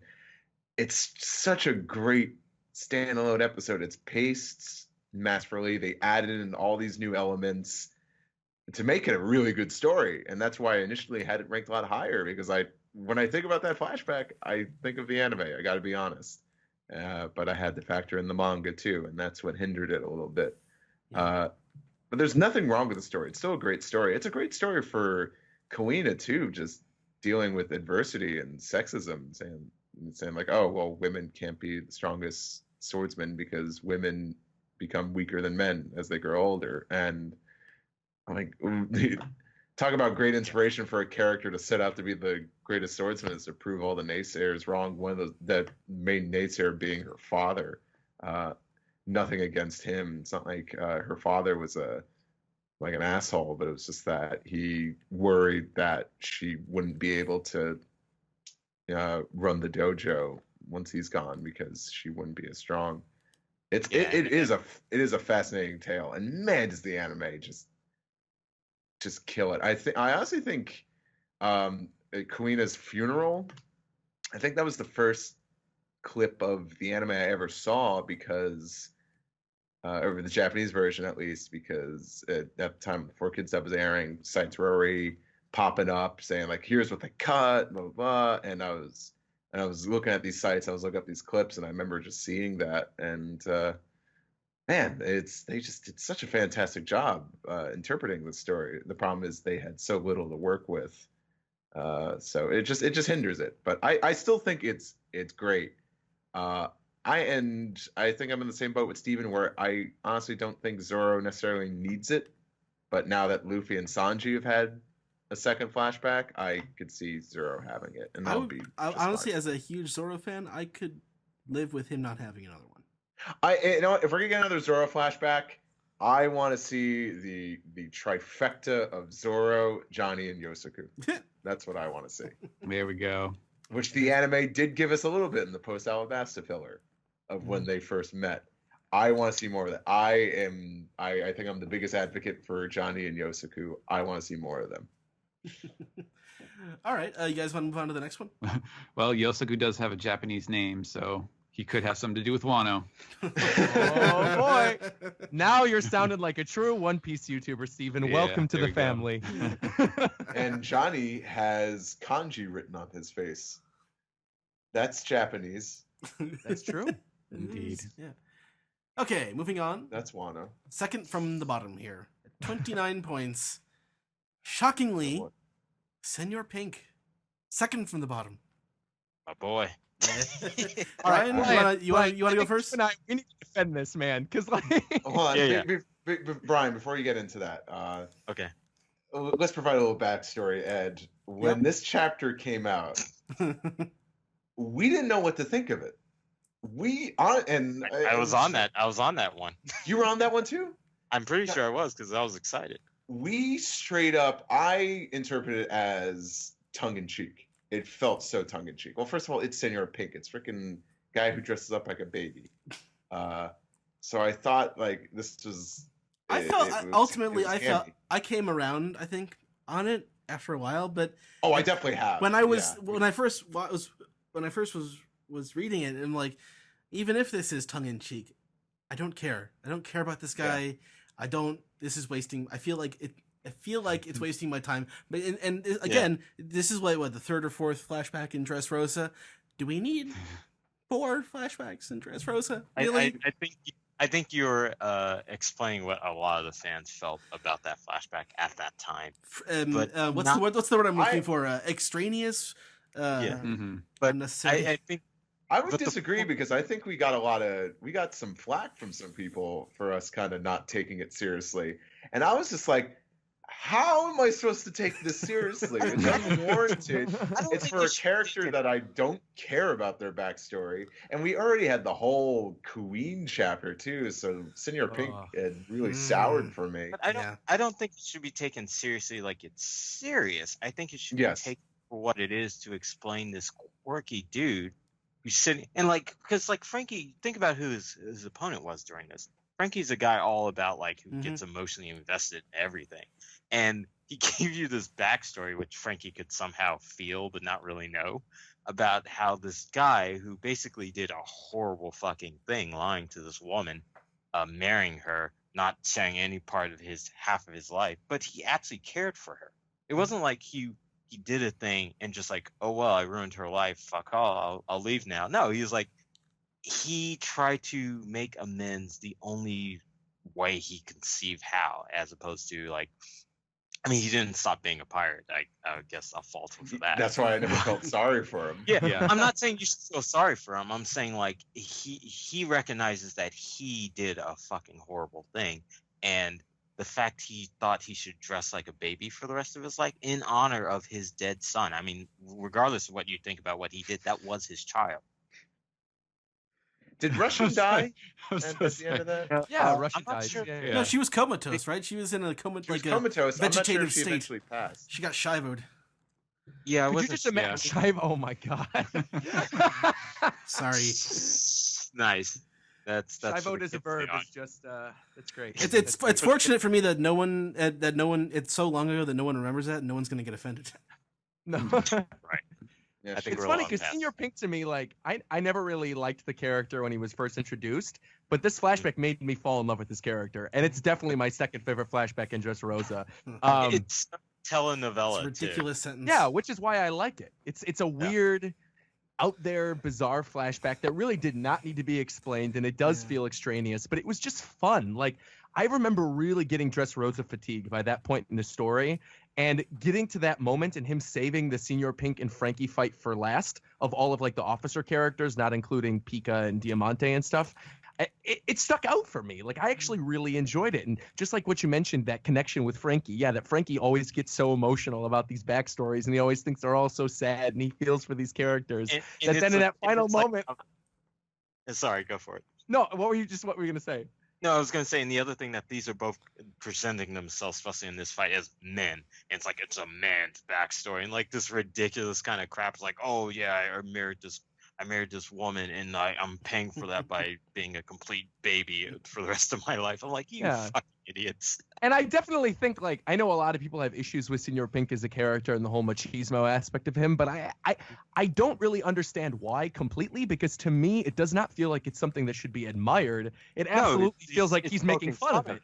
Totally. Yeah, he's totally making fun of it. So that's why, to me, it sits fine with me. Like even the Queen chapter, like for as many problems as that chapter has, it didn't sit as terribly with me because again, it did not seem like these characters were to be admired. It was like they were being goofy and stupid, and that like you're making fun of them. Yeah, totally. Yeah. And I get all this, and I understand why you like it, but it's still like. It didn't have to be there. Dressrosa is long enough as it is, and this is not fixing any of the problems that I had with Dressrosa, which, while I enjoy it now on a level, I could take it or leave it. It feels like when you defeat a Metal Gear Solid boss. It's like oh my god, yes. When Snake, who's never had any previous relationship with them, it's like no, let him talk. That's funny. Let him get this off his chest. Senor Pink's backstory feels like an SPS contest where the winner would receive a chapter devoted to their question. You know what it is? It's probably an example of Oda just in the back of his head. He came up with the concept of why this guy is dressing like a baby. And decided to go full board with it. And he liked it so much that he just couldn't let it go. His editor couldn't convince him. His editor liked it so much.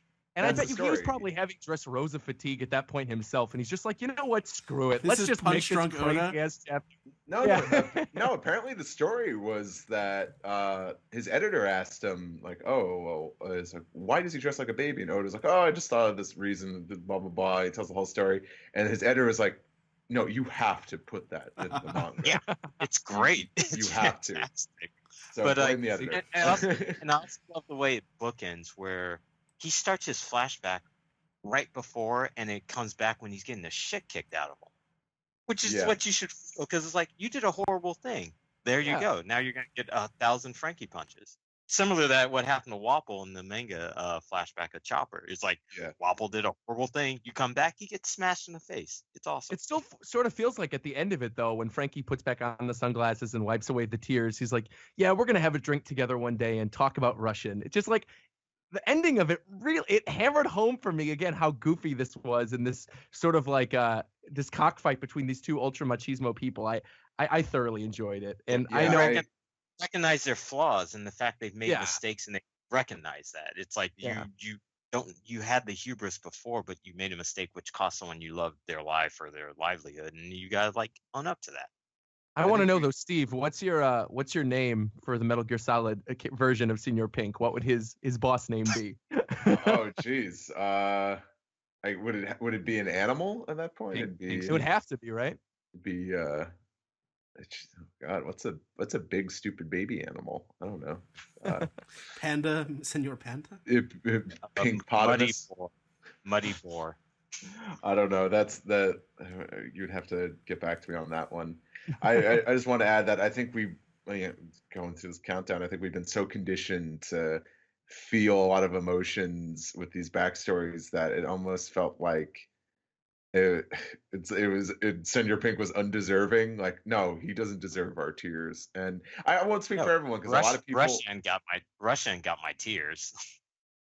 No, I think I remember us not even be able to. I think I remember us mocking the panel. She's like, it's like, oh, let me tell you about myself. I hate pirates, and I was like, oh my god, this is just. It's just. It was almost just writing just for the sake of exposition. It's like, I hate pirates. If you're a pirate, I'd be so mad at you. Senor Pink's like, I'm a banker.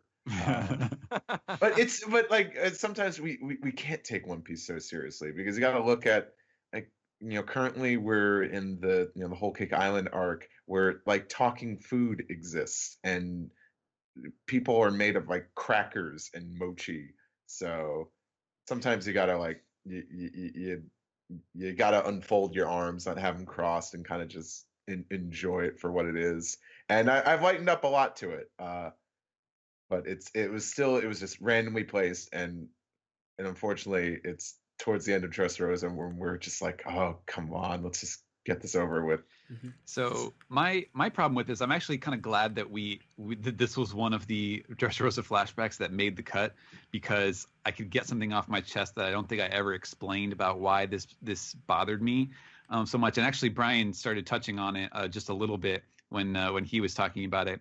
Is that like just I feel like emotionally it doesn't quite add up because he's telling the like the sort of classic archetypal story of like the mobster, the made man who like sees a better path in life. And actually there was a character arc in Urasawa's Monster that kind of worked the same way as this, where it was like, oh, he's this guy, he's a bad man, he kills people, he does all this stuff, and then he meets a normal woman, and it's like, oh my god, I never could have, I never knew that life could be this wonderful. I remember that character, yeah. Right.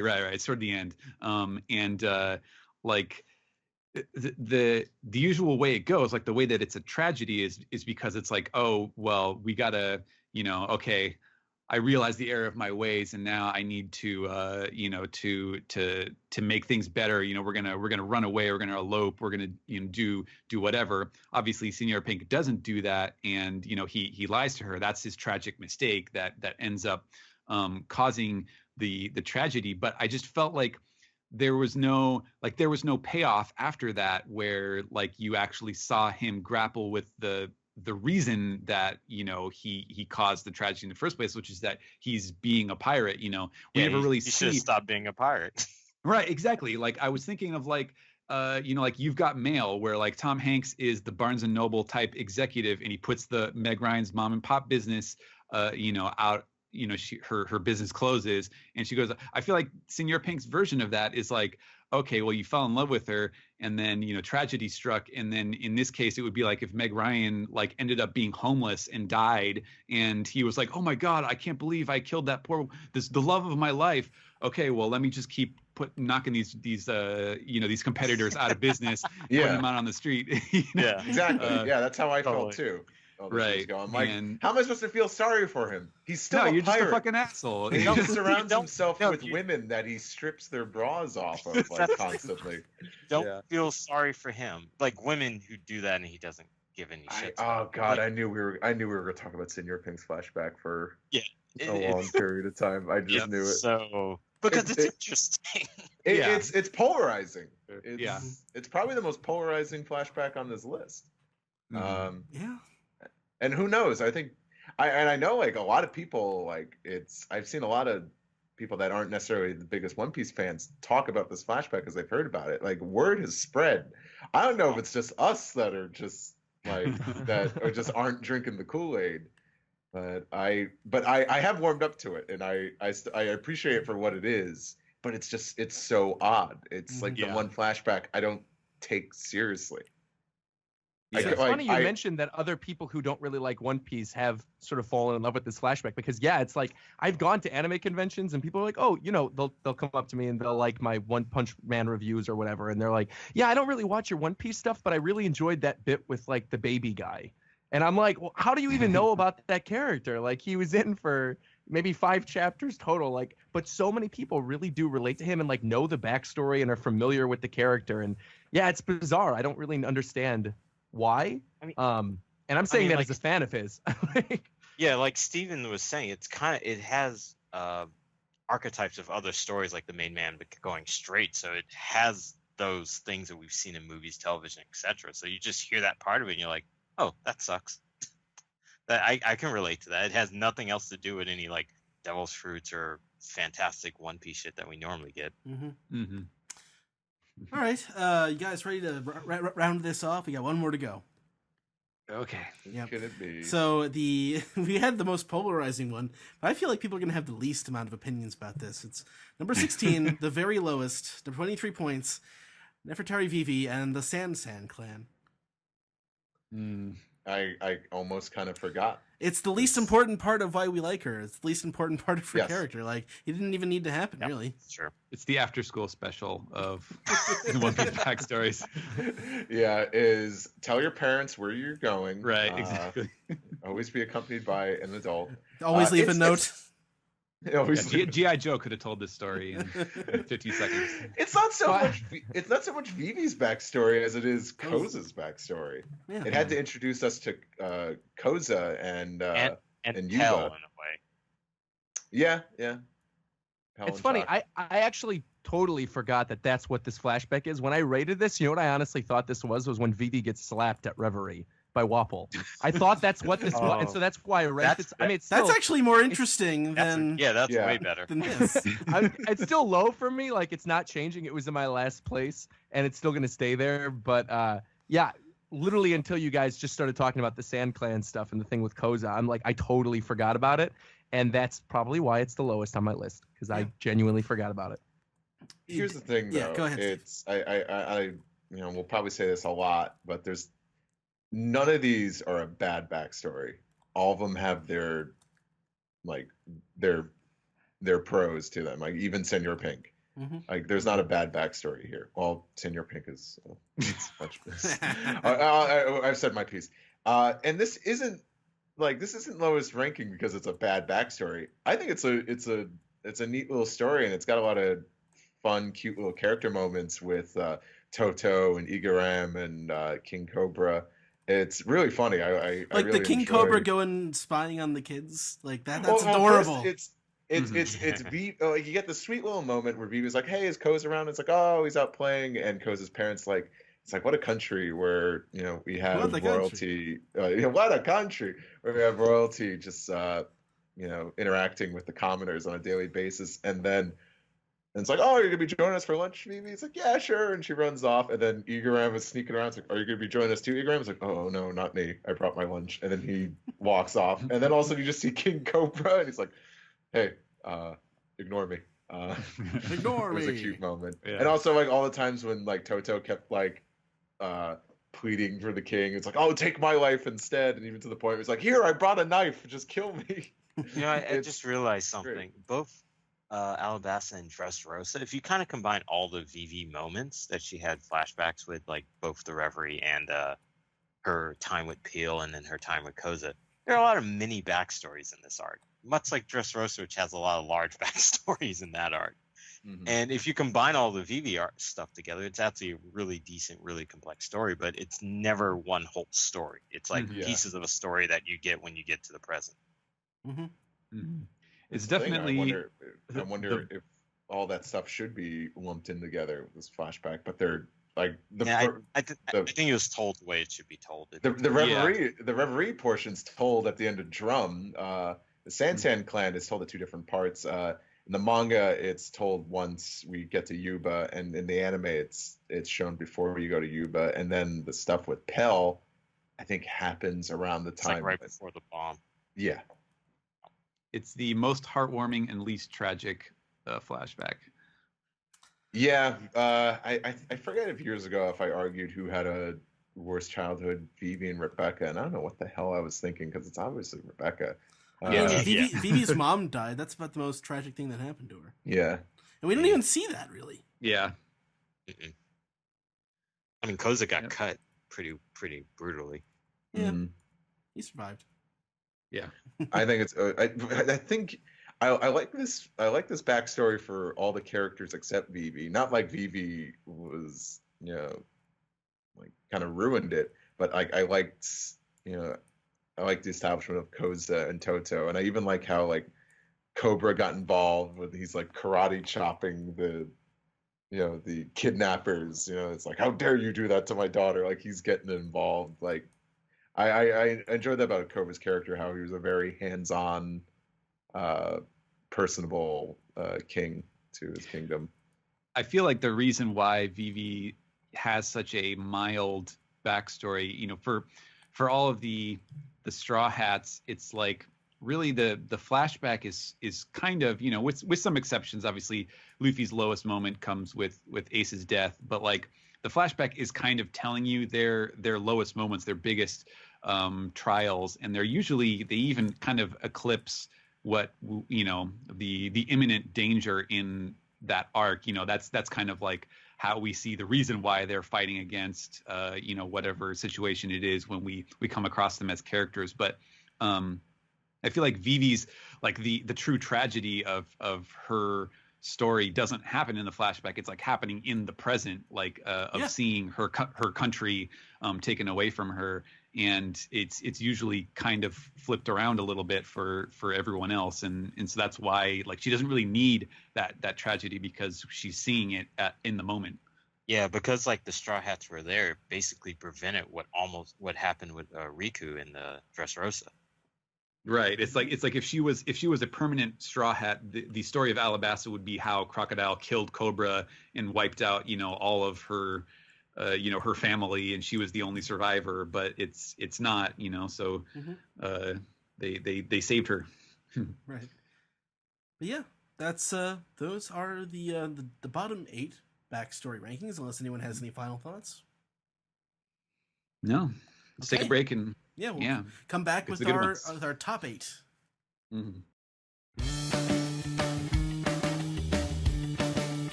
All right, so we're back for the top half of our ranking segment.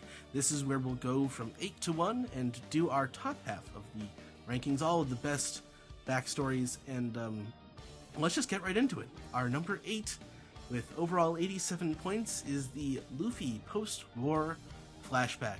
The 3 brothers in the out in the hinterlands of the Goa Kingdom. So, who has the strongest opinions on this one? My strong opinions in regards to it are semi-negative. Really? Yeah. Not that, it's a bad flashback or anything like that. I just, compared to everything, I think I put this in my bottom, like my bottom 4. Put it in your bottom. Yeah. It's in my bottom. It's in your, let's see, you had it number 13. Yeah. It's really long. And I think that it could have been a little shorter. Like, you didn't need the Porchemi stuff. You could have just probably gone straight to Blue Jam. I don't know. It's been a while since I read it, but even when I read it, I was like, I don't know, because we were just coming back from Marineford, and I guess this was it was nice to sort of settle everything, and it's nice to give Luffy a stronger flashback than just Right. I think a lot of people's opinions on this, I think, were in the middle. I think that Roger, you had it the highest at number 4.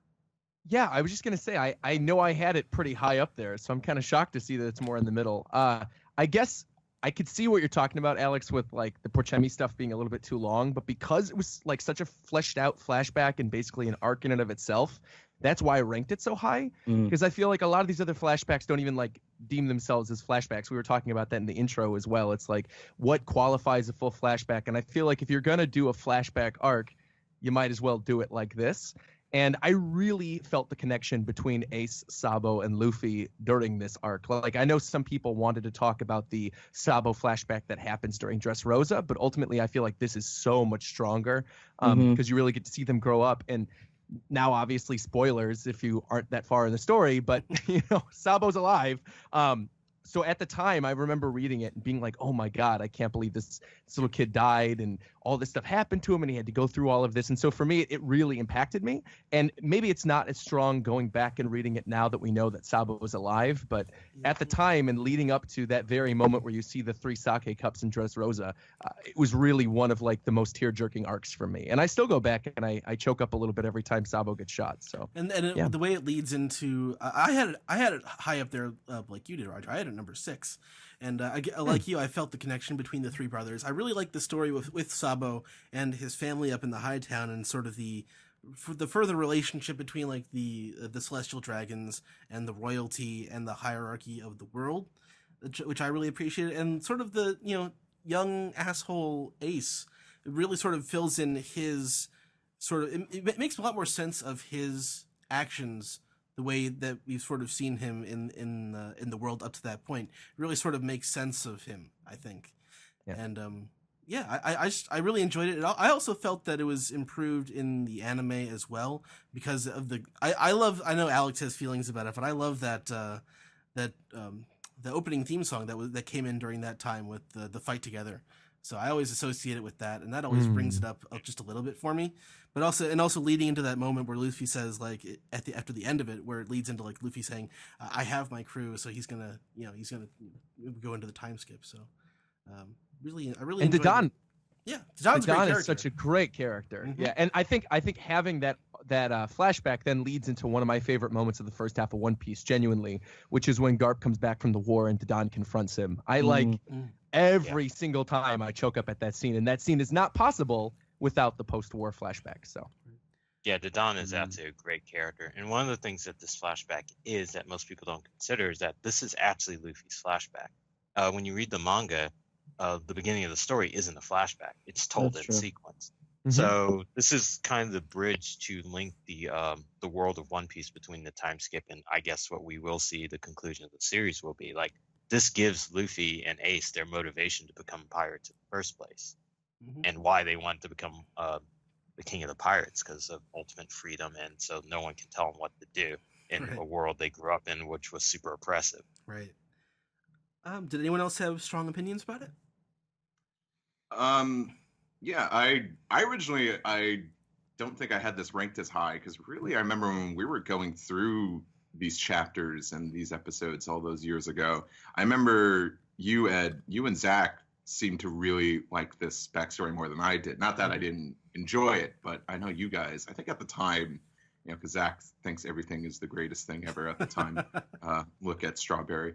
Like, I remember Zach was really praising this flashback, but now I've seen again recently watching through the dubbed episodes. And one thing I do like that Roger pointed this out, it is actually an arc. It's not a backstory of like a few chapters. This pretty much it's an arc in its own.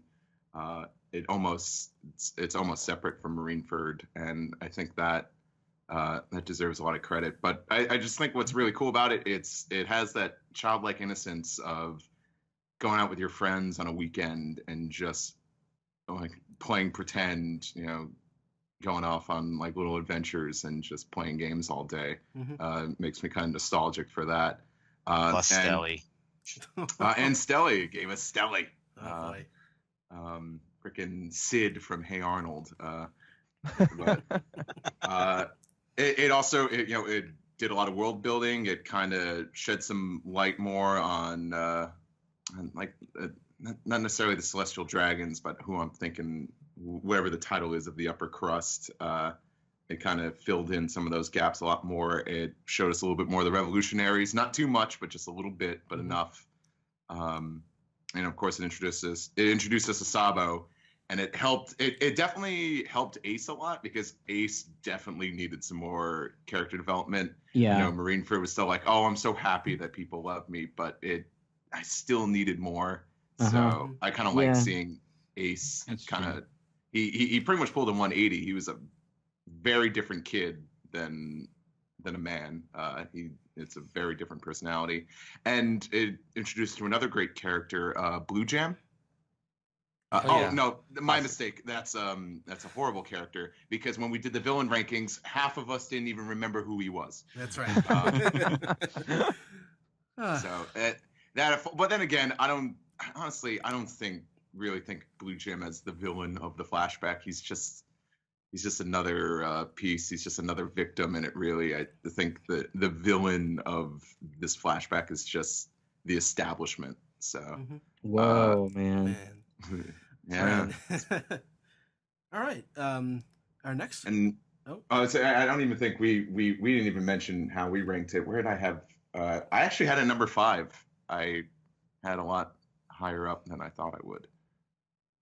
I think I had it at 10, because for me it was as much about Ace and Sabo as it was with Luffy, and so, you know, just thinking of it in Luffy's terms, like I always associate his you know, his original backstory more strongly with him than this one.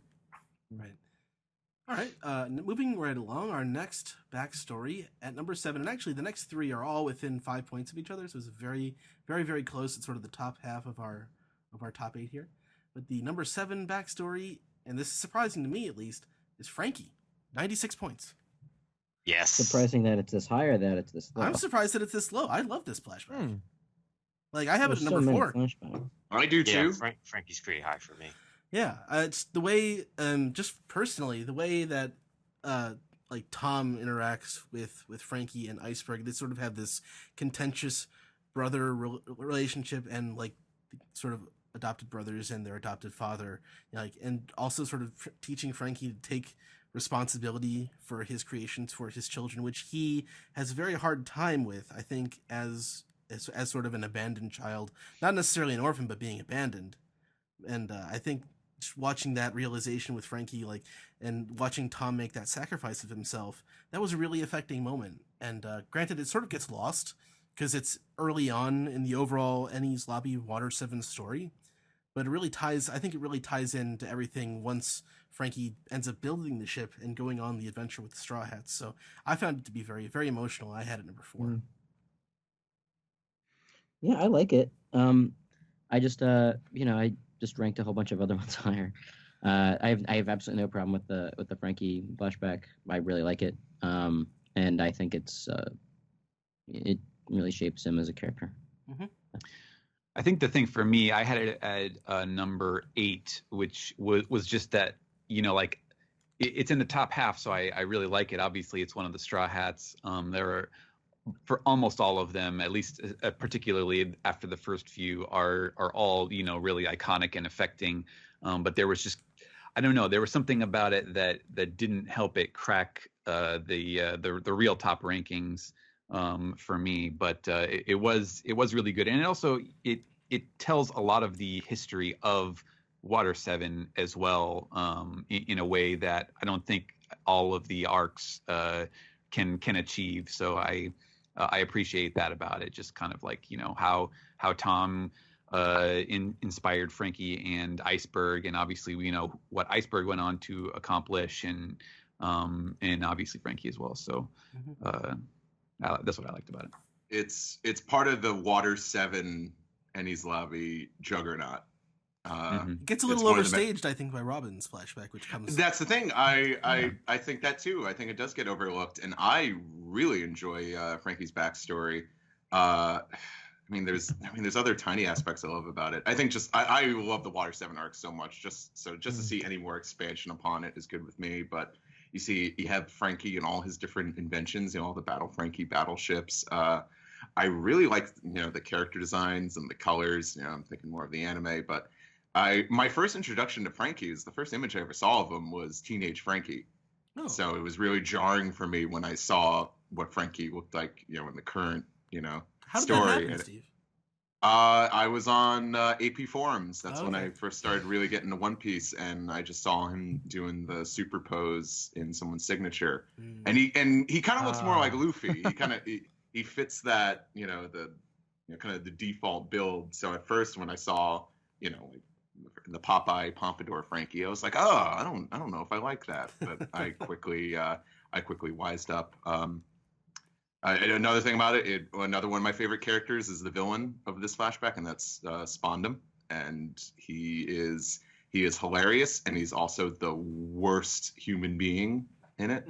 He's so cowardly as well. Oh yeah. It makes him, and he's more. He's a smug asshole too. Right. I think another thing about Teenage Frankie, and not to knock the Japanese version, I love Yao as Frankie, but he doesn't convince me as Teenage Frankie. So when we got to the dub, I'm thinking like, wow, Patrick's got a really deep voice. Is he gonna be able to pull off Teenage Frankie? I love Patrick Seit's Teenage Frankie voice.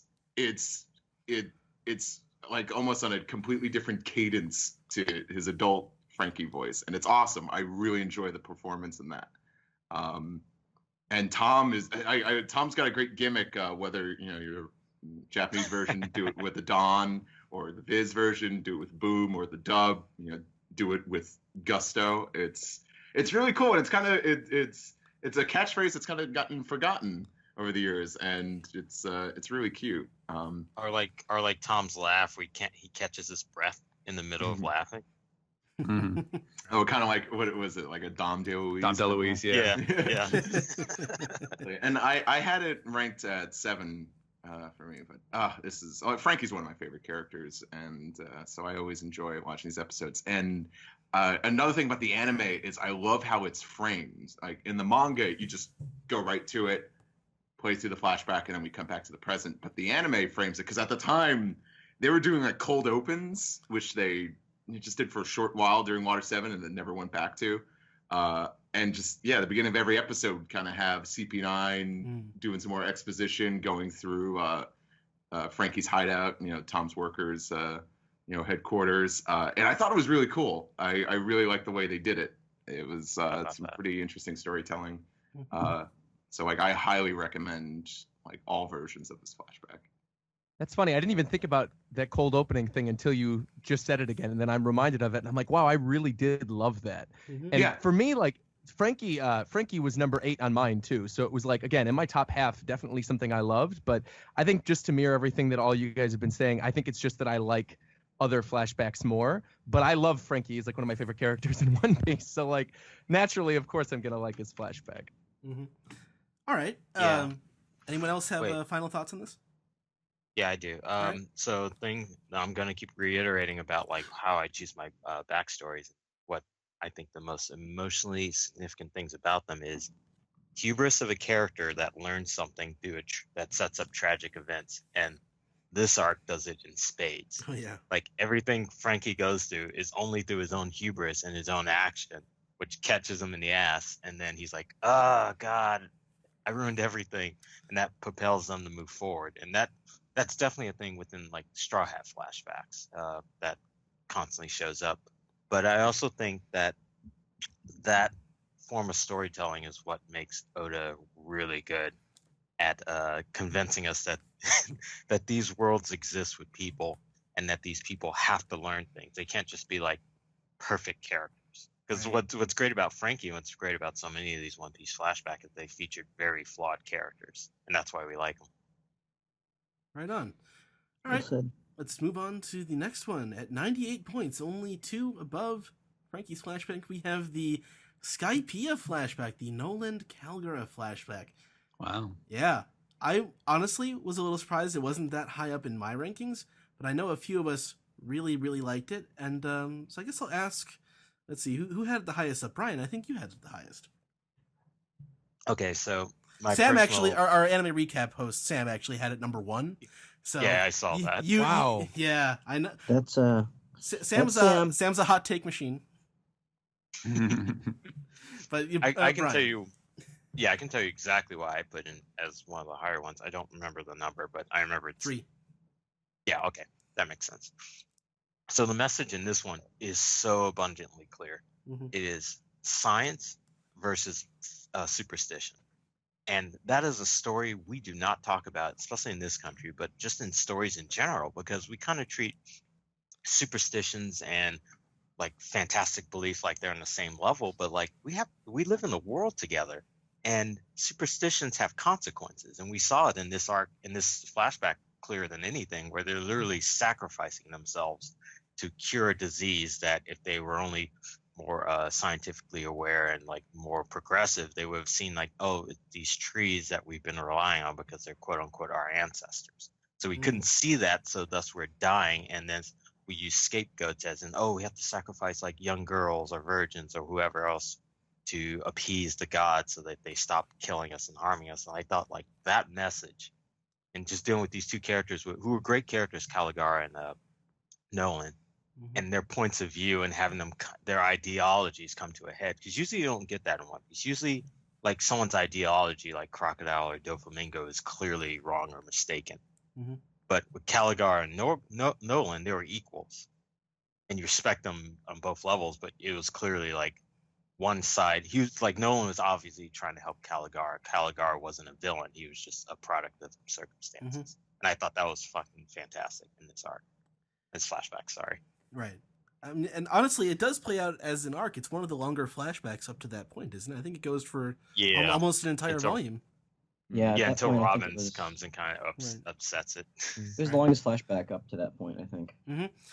That's also one of the flashbacks that I enjoy watching in the anime more than rereading it.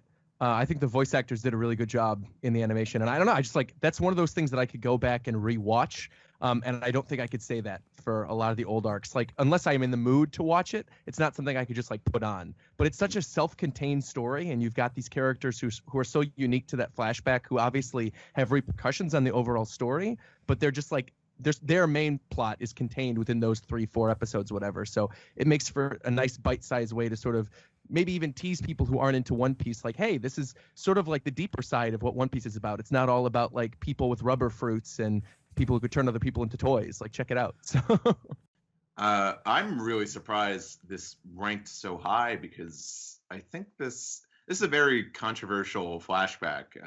I think many people will complain about its placement in the Skypiea arc. I don't agree with that sentiment. I can't think of any other place you could have it. Where did I place it, by the way? I ranked it at number 11, and that's nothing to do. Yeah, that's nothing to do with the story or the placement. It's just I like some other ones more than it. I think I had it the same place, and I think for me it had to do with it was entirely in the past and with characters who never interacted with the present story. And yeah, and I think it's second highest for non-Straw Hat backstories. So I think it still holds up in that way, but because it's not entirely connected to our time and place, it does lose a little bit. Yeah, that's definitely some of the that's definitely my reasons why I ranked it a lot lower. I don't think you could have put this anywhere else because just when shit is hitting the fan and there's so much on the line, there's so many stakes, it's the perfect place to introduce the original stakes of this whole plight, this whole I don't want to call it a war, but the whole with the Shandorians trying to reclaim. Right. Well, it's sort of a colonialism conflict because, Brian, I think a lot of people might be uncomfortable about the colonialist overtones of Nolan arriving on the land with his science and understanding and invalidating people's sort of not prehistoric, but like non-scientific culture. It has undertones that way, and I can see like why people might be a little bit uncomfortable by it, but the fact remains that they were sacrificing people. So it's hard to, like, by making the ritual that sort of barbaric, it kind of overrides that squickiness a little bit. Yeah, but that's why I also like the fact that he didn't paint Calgar or the Shandorians as villains. Right. No, they weren't villainous at all. It was really like it was treated like kind of sympathetically and understandable. It's just like they were in an island society. What choices, what resources did they have? That's right. It's very emotional. I definitely this one actually gets me. Towards it's a the end. ending. It's a really sad like not only that, but like more like happy tears when Nolan and his crew sail away. When they thought like, well, they hate us now, we're leaving, and then the last thing is Kalgara runs out to the beach because now he understood why they did what they did, and so like he apologizes, like please come back to us. That's not really the end though, because he comes back. Nolan comes back, and they're gone, and they're having a war up in the sky. That's the really sad part about it, I thought. Yeah. Really I'm saying like that's the happy sad ending, I see. And then there's the sad ending, right? But that's the thing. We already knew that was the ending going in, so it's just like, oh no, they're gonna go back, and oh, now the story makes sense. Yeah. He wasn't smiling and lying when he died. Oh, it's it's really iconic. This backstory, and I it really gets I've seen it get a reaction out of people that aren't like the biggest One Piece fans, and it really deserves a lot of praise. But just it's not one of my personal favorites. But I still, every time I get to that point in Skypiea, I still enjoy it. Yeah, it's got big feels. That's why I put it at number 3, because I definitely remember choking up and crying about the fact that they just miss each other, and the fact that Calgara is fighting a war in the sky, not necessarily for the land, but just to get to that bell that he can ring and let his friend know he's okay. And what I also liked, and I think Brian, you touched on this a little bit earlier, it's like it completely didn't demonize the Shandorians' ways. Like, yeah, it was barbaric, sacrificing and all that stuff, or believing their ancestors, resurrected as trees. Yeah, if anything, it showed that the Skypieans, when they invaded with the land, once it got up there, were the real demons in that situation. And they'll continue that thread of just like taking over the land and claiming it as their own and setting up rules to subjugate the people there. But just what I like at the end is like Nolan at first when he's just like, science and like your ways are stupid. But towards the end, he realized like the reason why they left is like, oh, I didn't know that the trees were special to them. I just respected they're Yeah, people who should he leave. had to understand that he made a mistake in that sense. I mean, if he had explained it to them, Yeah. it would have been okay. But Oh, yeah. they're all up in their own business. Of course, that's the problem, and that was the mistake he made. Was that he just assumed like, well, since I'm right, this is all going to work out. And yeah, like Nolan was correct to chop down all those trees, because it was killing people. But the fact that he didn't tell his friends and his friends' people that it chalked it up to some mistrust. Mm-hmm. So. Okay. Coming up next are the top rated of the non-Straw Hat backstories with 100 points. That's only 2 above Nolan and Calgara. At number 5, we have Trafalgar Law's backstory. Now, I think this might be a little divisive, I think, but Roger, you had it at the highest at number 2. So let's get your thoughts. Number 2. I thought I had it at number 3. No, you're right. Number 3. It was number 3. Okay. I was like, I love it, but it's definitely not number 2 because I could think of the 2 that I like more. I love everything about this. Like, for as much as I joke that Corazone's dead and yada yada yada, like I actually really do like this flashback, and I think I chalk up a lot of that to the person I was dating at the time. Is the girl that I was dating? I just was getting into One Piece, and I was just doing videos, and I was just getting into doing One Piece videos on YouTube, I should say. And she was never into One Piece before. And when the Law flashback was airing in the anime, I was doing my weekly reviews, and she was like, you know what? I really want to sit down and try to get into One Piece with you. So I was like, all right, good luck. But like, here, we'll start here because this is, again, a self-contained flashback. You don't really need to know a lot of other information. We'll just watch. And I remember her visceral reaction when Corazon is sitting outside the treasure chest and he goes, I love you. And then he closes even talking about it now, man, I'm like, I can't even talk. My eyes are tearing up, man. I love that flashback so much. And everything about Corazon as a character, especially because Corazon was built up for people who were reading week to week at the time as this, this larger than life kind of character, like the person who was the benefactor for Law, but we didn't really know that much about him. And then when we actually found out, he was a double agent and he was Doflamingo's brother, it really hit me. And I think his death, of all the flashback exclusive characters, save for one, is definitely the one that hit me the most. And the one that hit me the most is in my number 1 ranking. So yeah, I absolutely adore it. I love even like the little interactions when Corazon is taking Law to all the hospitals, and whenever the hospitals are like, yeah, we're not going to take him, he's like, well, I'm going to blow you guys up then, screw you. He's like lights the hospital on fire. I really, really appreciated the bond between Law and Corazon, and it makes me like Law that much as a character. I know Law, everybody likes Law, but he is sort of a poochie, and I can understand that. You said something very controversial just then. Yeah, but I'm saying that as someone whose favorite character in the series is Law. I can get away with saying that, I feel. Right. But you just said that a lot of people, everyone likes Law.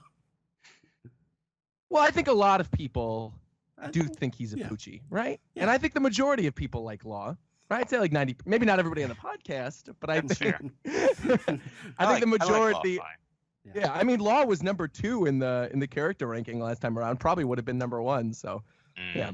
Well, who had it? Brian, you actually had it the lowest at number. I had 11, the lowest, yeah, or 13. 3. I had it 3 from the bottom. 13. So So I will contest some of this as saying that my biggest problem with this flashback, it is derivative of other flashbacks that Oda's done before. It definitely feels a lot like Chopper, and it also feels a little bit like Nami's, which are, in my opinion, we'll see are the higher flashbacks in the series. Yeah.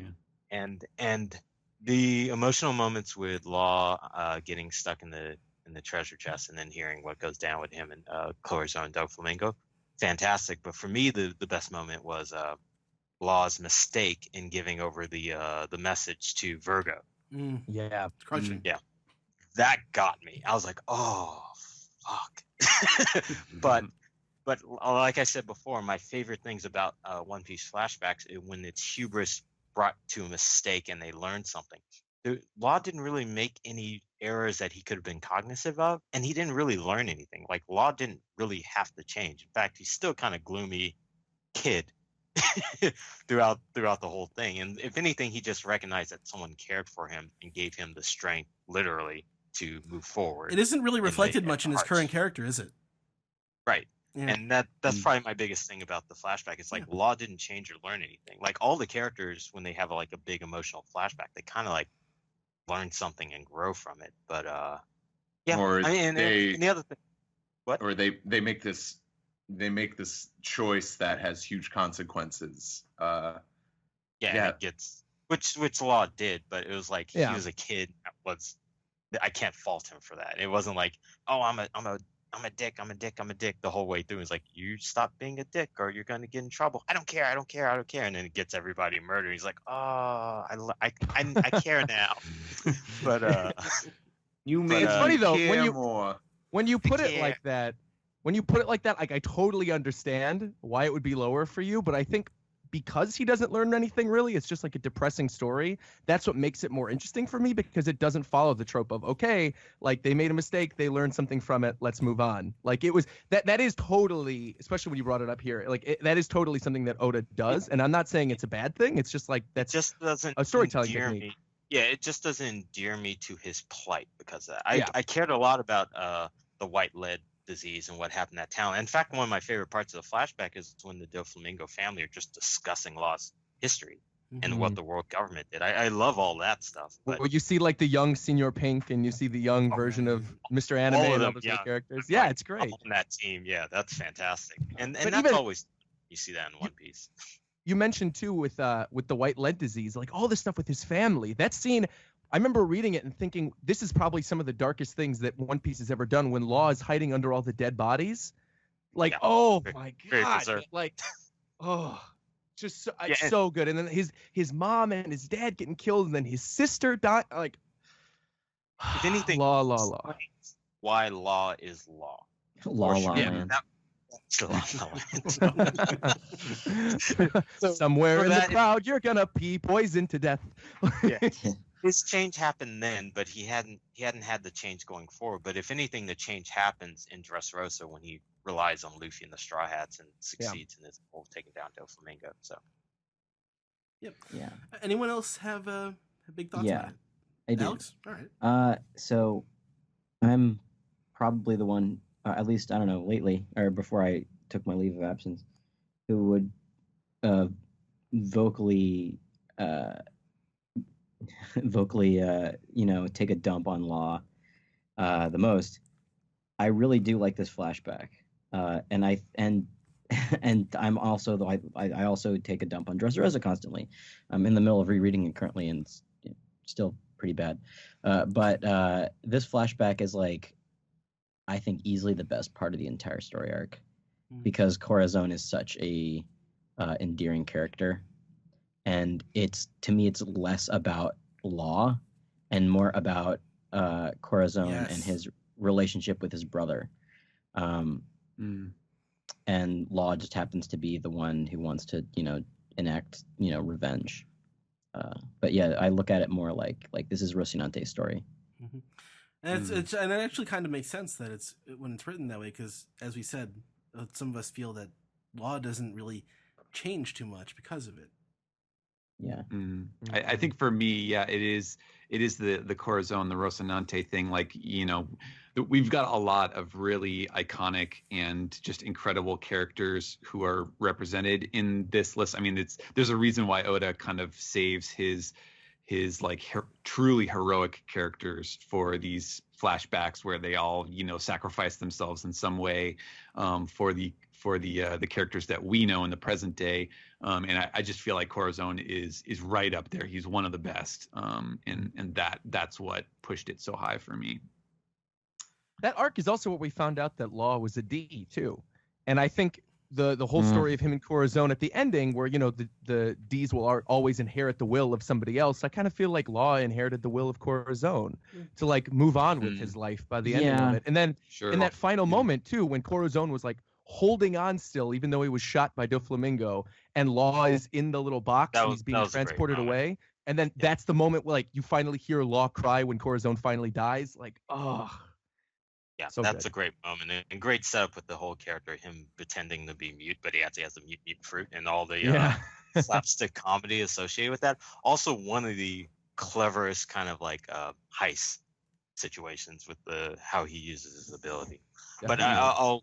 I think I hear what you're saying, Alex, about the whole like D situation. Is that we don't know the future ramifications for that. So this arc also is like a setup arc to larger things, like even with X Drake and I guess the World Nobles as well. So we'll see what those larger things. All right, have yeah, to that say, actually though. is like one of my favorite cameos in a flashback. Is Drake randomly showing up in this? But I'm sure that's going to come up at some Oh, point yeah. in Wano. I'm sure. Yeah. I think a good thing to bring up, because no one has talked about it yet, was the inclusion of Sengoku in this flashback, being a pivotal figure to Rocinante, being his father figure. I thought you were going to say Baby Dellinger. Well, that goes without saying. I don't think I needed to bring that up. It's iconic. I had this at number 6, and I initially had it ranked lower, but I realized I really enjoyed reading this at the time, and there was so many great gags, and it has a great villain. I mean, it's Doflamingo, but he's the perfect villain for this flashback, and just a lot of just iconic scenes, like just from Rocinante catching himself on fire for the first time, to them just running around the country when Law first calls him. It would be Coruscant in the Japanese version, so whatever it was in English, and all the facial expressions that Rocinante makes, and then of course the final act of retrieving the op fruit and his death, and just the way that scene played out. But it was silent because Rocinante didn't want Law to get caught, and then Rocinante is finally dead when we start hearing Law crying. It was masterfully written. I give this a lot of credit. It introduces a lot of great characters. It made some other characters get to do some more cool things. And for as much as we don't necessarily really like the Don Quixote family, I really like seeing the younger versions of them and kind of seeing where they came from. And despite it being a lot of people saying the post time skip stuff isn't as good, this is one of the best, I gotta say. Yeah, I'll be a dick and say I got more emotional in Senior Pink's flashback. What? We'll have a. We can talk about that later. Yeah. Hey, I didn't necessarily get so emotional reading this one, but I still admit, I'm like, oh, this was a great story. This was done so well. Yeah, I think Alex is the one who said that this was probably the best part of Dressrosa, and I agree with you. I think this is probably the best part of Dressrosa. For an arc that went on for entirely too long, it was sort of refreshing to have this interim flashback that I guess for a lot of people it was like, really, you're going to put this in here now and we're not even halfway done with the arc? But in actuality, again, I think it's the best part of it. And I don't know how often we could say that the middle part of an arc is the best part of the arc. Normally it's either the climax or like the setup with these new exciting characters, but for sure this takes the cake as one of the best parts of Dressrosa. Alrighty, let's move along into our next backstory. We're hitting the real top of it. Everything, sort of the scores really bump up high here. So coming up at number 4 with 129 points is, actually 129 points and 2 first place votes, is Brooke. And one of the first place votes is on this podcast right now. Alex, Brooke is your favorite backstory. Yeah. It took me a while to kind of come to grips with that. Yeah, not at all, no. When I first read Brooke's backstory, who here has seen Yellow Submarine, the Beatles movie?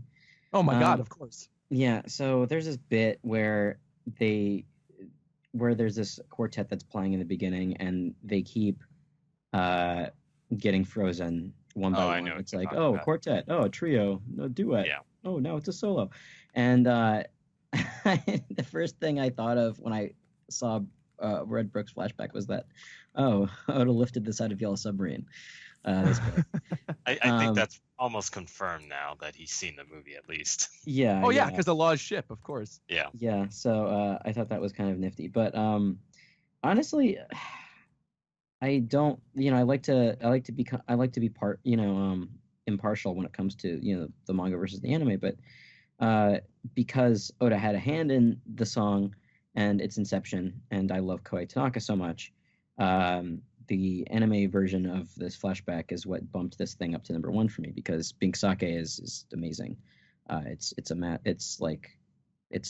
would go out and say that this is one of my favorite songs, like top 10 songs of all time, and that includes like any song.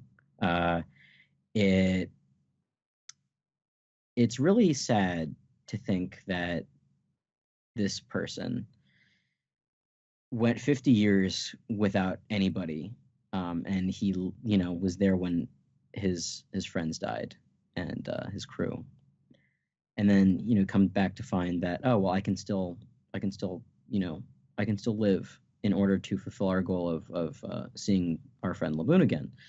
But then he has to endure for 50 years this heartache, even though he has no heart. Yo ho ho ho ho. That he'll never see his friends again, and he has no idea how he's going to be getting off of this ship at that point. Like it's I don't know. It's weighing in isolation versus all of the other flashbacks that we've seen, which are generally, losing someone, but then, moving on with your life. Brooke has to wait 50 years in order to move on with his life. And I don't know, that's like soul crushing to me. And his relief at, having that lifted off of him. Yeah, that's extreme. That's extreme payoff.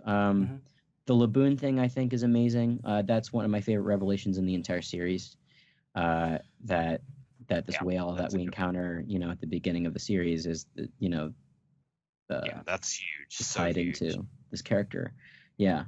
And that is I think a tremendous part of the flashback, and why I like it so much too. It's it's the ultimate example of One Piece rewarding its readers. I had it at probably one of the lowest. I had him at 7. Yeah. And I think for me, see what I love about it, particularly what I think makes it differentiated from a lot of the other flashbacks, is that really that what you were saying, Alex, about the sort of the Yellow Submarine scene, the way that he plays the kind of dropping of the crew as they all pass on, is one of the most like poetic things that Oda has ever done in his flashbacks. Like there's almost kind of an unreal quality to it, that seems more kind of theatrical than real. And I think that is really cool. The thing that I find harder to rank him above the ones that I had above him was probably just because of who he was as a character at that time, which is to say that like he's a grown man, and not that means that his pain is any less, but when compared to most of the kids, most of these characters, at least the Straw Hats, when we see their flashbacks, it is when they're kids, and it's these trials and pains that they suffered in order to grow, to have the resolve that they have as adults. And there's just something about going through that suffering as a child that seems so much more harrowing and more mournful than it happening to someone who is fully grown. And I think that for me, like when I think of Brooke's flashback, I think less of like, oh my God, I feel so sorry for Brooke, and more of just like, wow, the kind of the lyricism of the flashback itself is so striking to me. Yeah. Well, here's the thing. Like, this is favorite flashback. If I was going to go saddest flashback, I would not pick Brooke. Oh yeah, sure. Yeah, which is why I had a hard time putting this at number 1. But when it comes down to it, it's my favorite one to revisit, just because of how well it flows. All right. Anyone else have further thoughts? I had it ranked at number 4. I think the biggest draw for this flashback is the musical aspect of it. It has probably the best finale of them all. It only gets better in the anime because you can actually hear it. But what I liked was that the Laboon aspect was introduced way before we got this flashback. So it just really built up the hype of finally seeing this. And that hype was met when we got to see cute little Laboon.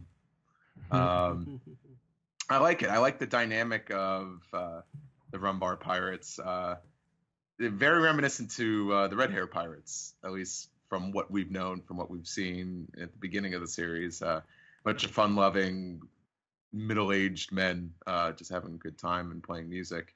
But it's heartbreaking, and you got to think like what Brooke went through is traumatizing, and hell, I don't know how you could survive 50 years just being alone and witnessing all your friends die and then having to be there for 50 years afterwards.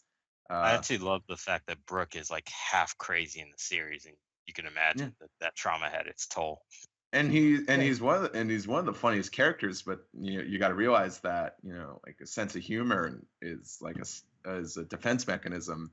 So I think part of the reason why Brooke is so quirky is because he had to do that to keep himself sane, to keep himself from just breaking down. Relatively sane. Yeah, relatively sane right. for the most part. But go ahead, Roger. Yeah, I was just going to mention that like Brooke, I think, was my number 2, if I remember correctly. And sort of what you guys were mentioning already about like the musical aspects, that's another reason why I absolutely love it. But I also think this flashback is one that gets better with time.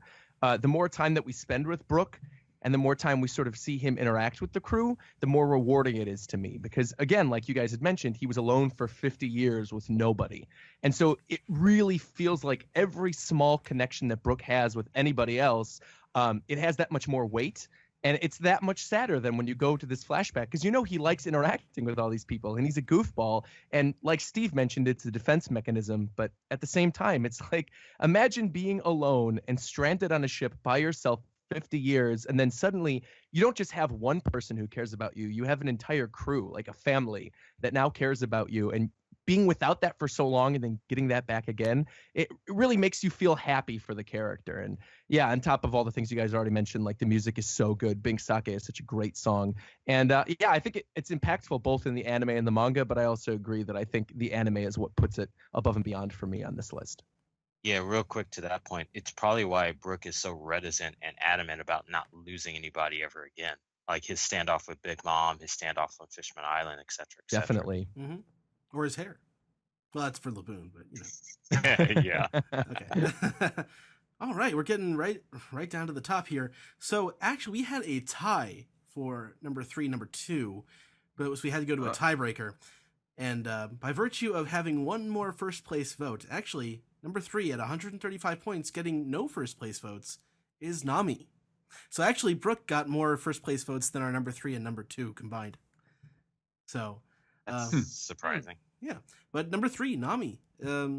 It's right up there, but I kind of thought it might have been higher. But when I look at my own rankings, that is where I had her. So it's really the first indication, I think, of how deep and emotional that One Piece can be, and like the way it leads into sort of the march on Arlong Park and Nami's feelings about having been abandoned and how to make a family after going through trauma like that and being orphaned is really affecting and really drives home how evil Arlong is and how important it is that she's able to believe in somebody who can overcome him and then sort of make, a family out of that.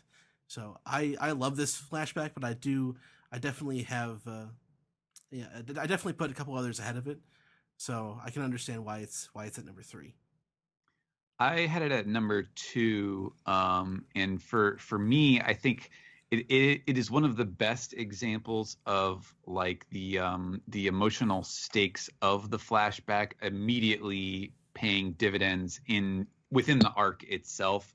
Like some of the flashbacks that are other flashbacks which are really good. I mean we love Oda's flashbacks, but some of them are more like I can see another side of the character after seeing this, in their other actions and going forward, you get a better sense of who they are. But I feel like Nami's is so inextricably linked to specifically that fight against Arlong and the just the way it what we see Nami has suffered, and we see how her fate has been tied to this guy who kind of rules her life, and how that just immediately turns into the march on Arlong Park, and going right into at least that very first moment when Luffy walks up to Arlong and punches him. Like, it's such a satisfying kind of a dramatic arc that I don't think it's very rare. I think that he ever achieves that kind of synergy between the flashback itself and then what happens immediately afterwards to address it. That's one of the things I love about it. Yeah, I had it at number 2 as well, and I think as far as like emotional appeal, like you can't get any better than the whole setup that Nami and Najiko are these orphan children, and Nami starts questioning if her adoptive mother is even really fit or actually loves her. Yeah. And that causes a rift temporarily until the town's under siege, and Belmare has to make a choice, and she chooses her daughters at the cost of her own life. Never mind the fact we saw her do one of the most badass things we ever saw a person do when she took down Arlong. But yeah. Yeah. Now, Roger, I think you had it the lowest. Obviously, it's still pretty high up in your rankings, but you had it at number 7. I did have it at number 7. Yeah, it's weird because Arlong Park was the first arc I ever read week to week in the manga, because I was reading it in the English version of Shonen Jump. And so I have like a lot of nostalgia for that arc, but it's strange to me when I think back on story arcs that I really like. The flashback with Nami and Belmare is actually not what sticks out for me in that arc. It's more the latter stuff with Luffy telling Nami, "No, you're one of us now," and then the subsequent fights with Hachi and with Arlong. So yeah, I mean, I liked it. Don't get me wrong. It's like, it was in my top half. I think, yeah, like you said, it was at number 7 for me. So I still thoroughly enjoyed that flashback, but there are just other flashbacks that impact me more. And we talked a little bit about this during the Law flashback, about like how the Law flashback, the Nami flashback, and I would even kind of argue like the Robin flashback are very similar in tone and like a lot of the things that happened. And it just happens to be that like I like Law more than I like Nami, so I maybe just connect with it more that way. And I think for a lot of us, it sort of comes at that early, especially for those of us who got into One Piece further back when there were less backstories sort of to go on. But this was the really formative moment, so I think it really sticks out for people because it came so early in their fandom. Like, even if it was years ago when you first read it, like, that was like the first major emotional flashback that you got to, and yeah, it just sticks with people. It's something that you don't forget. It's something that really doesn't lose emotional resonance going forth, even though Nami's character going forward doesn't always reflect it. I also think it doesn't help that the first time I saw this in the anime, it was the 4Kids dub. Oh, so yeah, I can see that changing your feelings. Yeah. You poor bastard. It's not the same when she goes to the dungeon. No. Getting shot in the face is much worse than that. Yeah. This was close for me. This was almost my number 1, but I bumped it down to number 2. It's so good. This resonates with me because this, I experienced this because I read One Piece from the beginning and watched it, from the beginning, and this was the first time when Oden could pretty much be heard saying like, shit's about to get real. Like, you thought people eating legs was fucked up. No, this is gonna get real. It's amazing because it completely fleshes out Nami's character and gives reasoning to all her quirks and all her reasonings for her actions. Yeah, definitely. It's perfect. I think usually I think a lot of times the parent figure in these flashback these backstories could really overshadow the main character, but this, like, Bellamere is a great character, and kind of it's like the first girl Marine that we see, isn't it? And like they're hardly until Hina, really. Oh yeah, Shigi. Right? Yeah.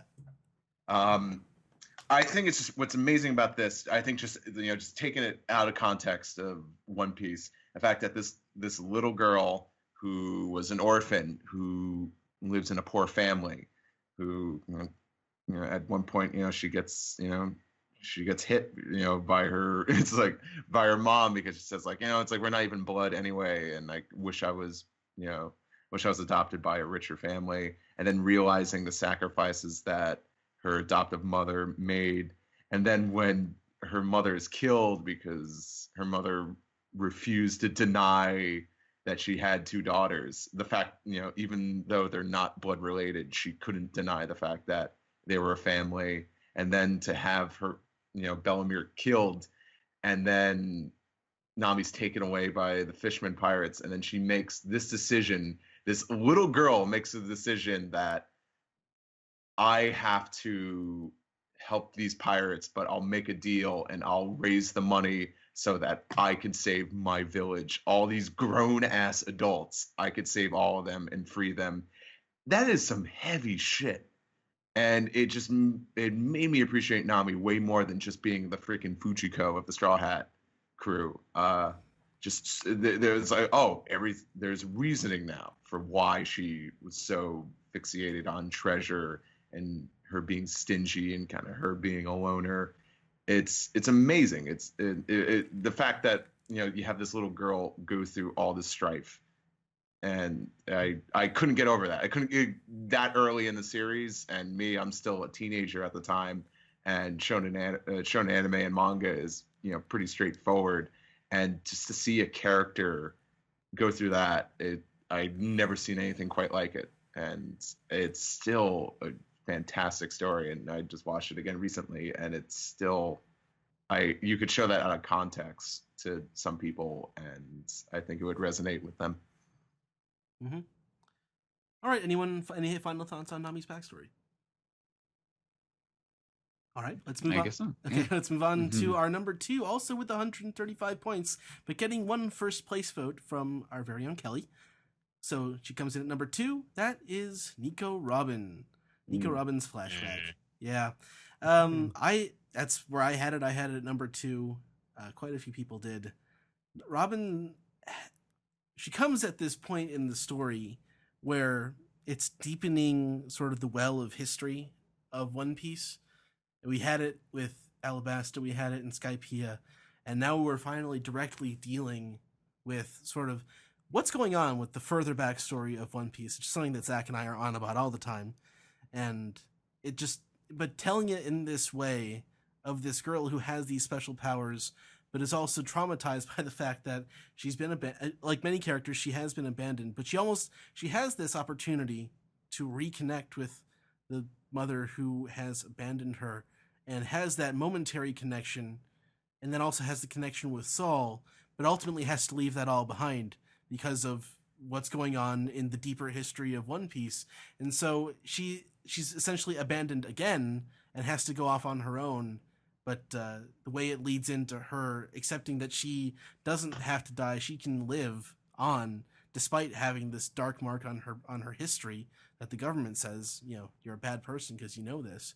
That she's able to finally find her worth, and that really, like, people finding the people who didn't have hope, they can find hope. It really touched me, and I had it right at number 2. I had so I mean, by this point we all know from Process of Elimination what the number 1 is, right. And to me that in Nami and Robin, they were always going to be the top 3 for me.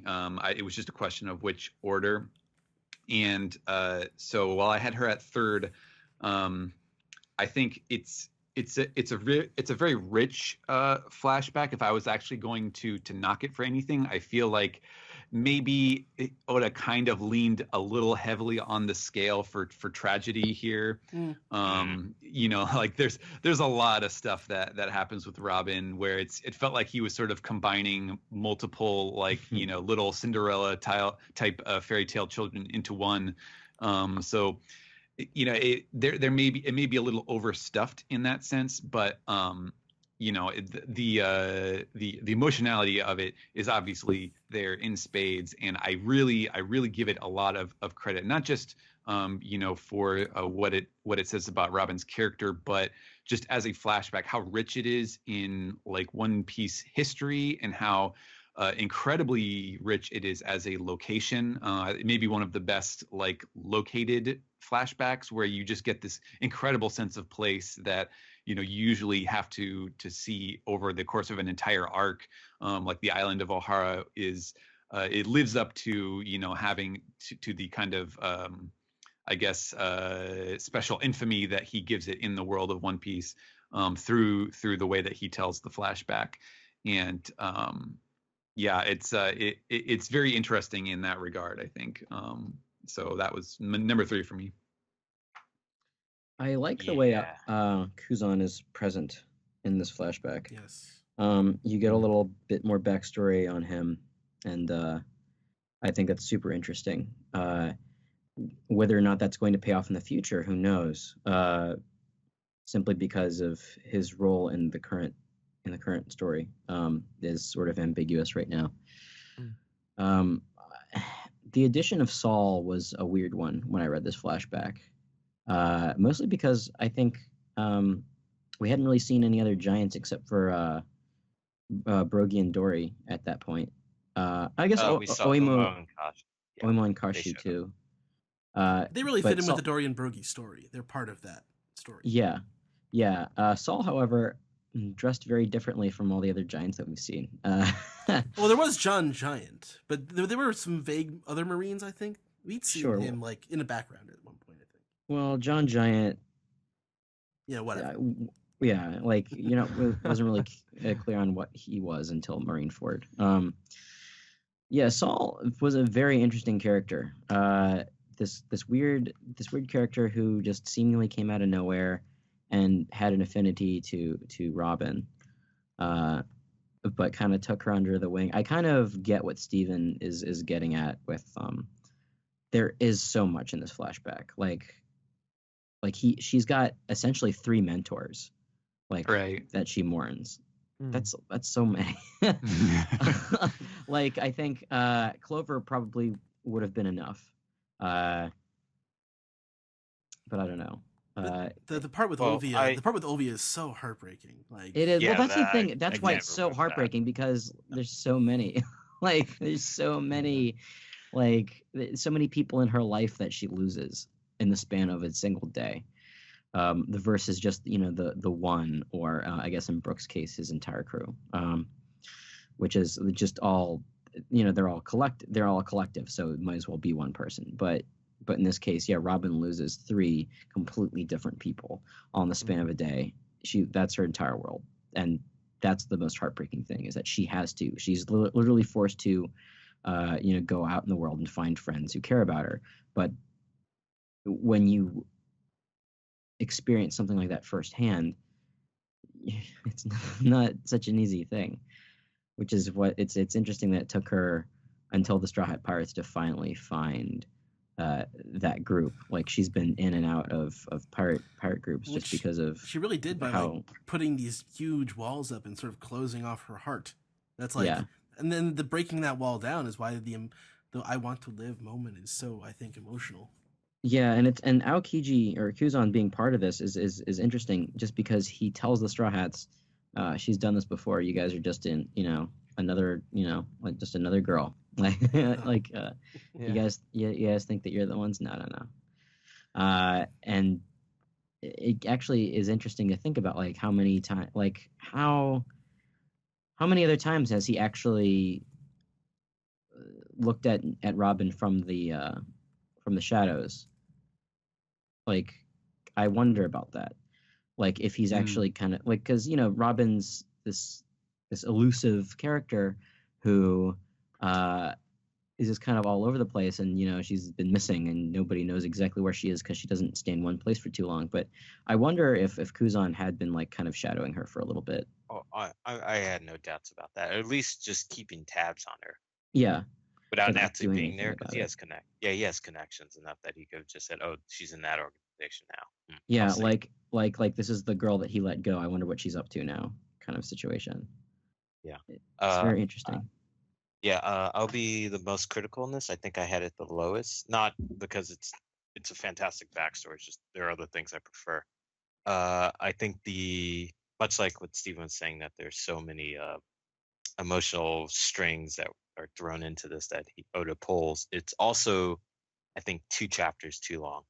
I think Oda's really good about concise storytelling when he wants to be, but he gets way more mileage out of Nami's backstory, Brooks, Choppers, and other characters that I think he was a bit too overindulgent in Ohara, because I think we got the point immediately, and then it kept going on, and I was caught up by this point, so I remember week for week, and it was just like, oh, we're still doing this? They still haven't blown up the island already? Because we knew it was coming. And when are they gonna blow up the island? when are they gonna blow it up?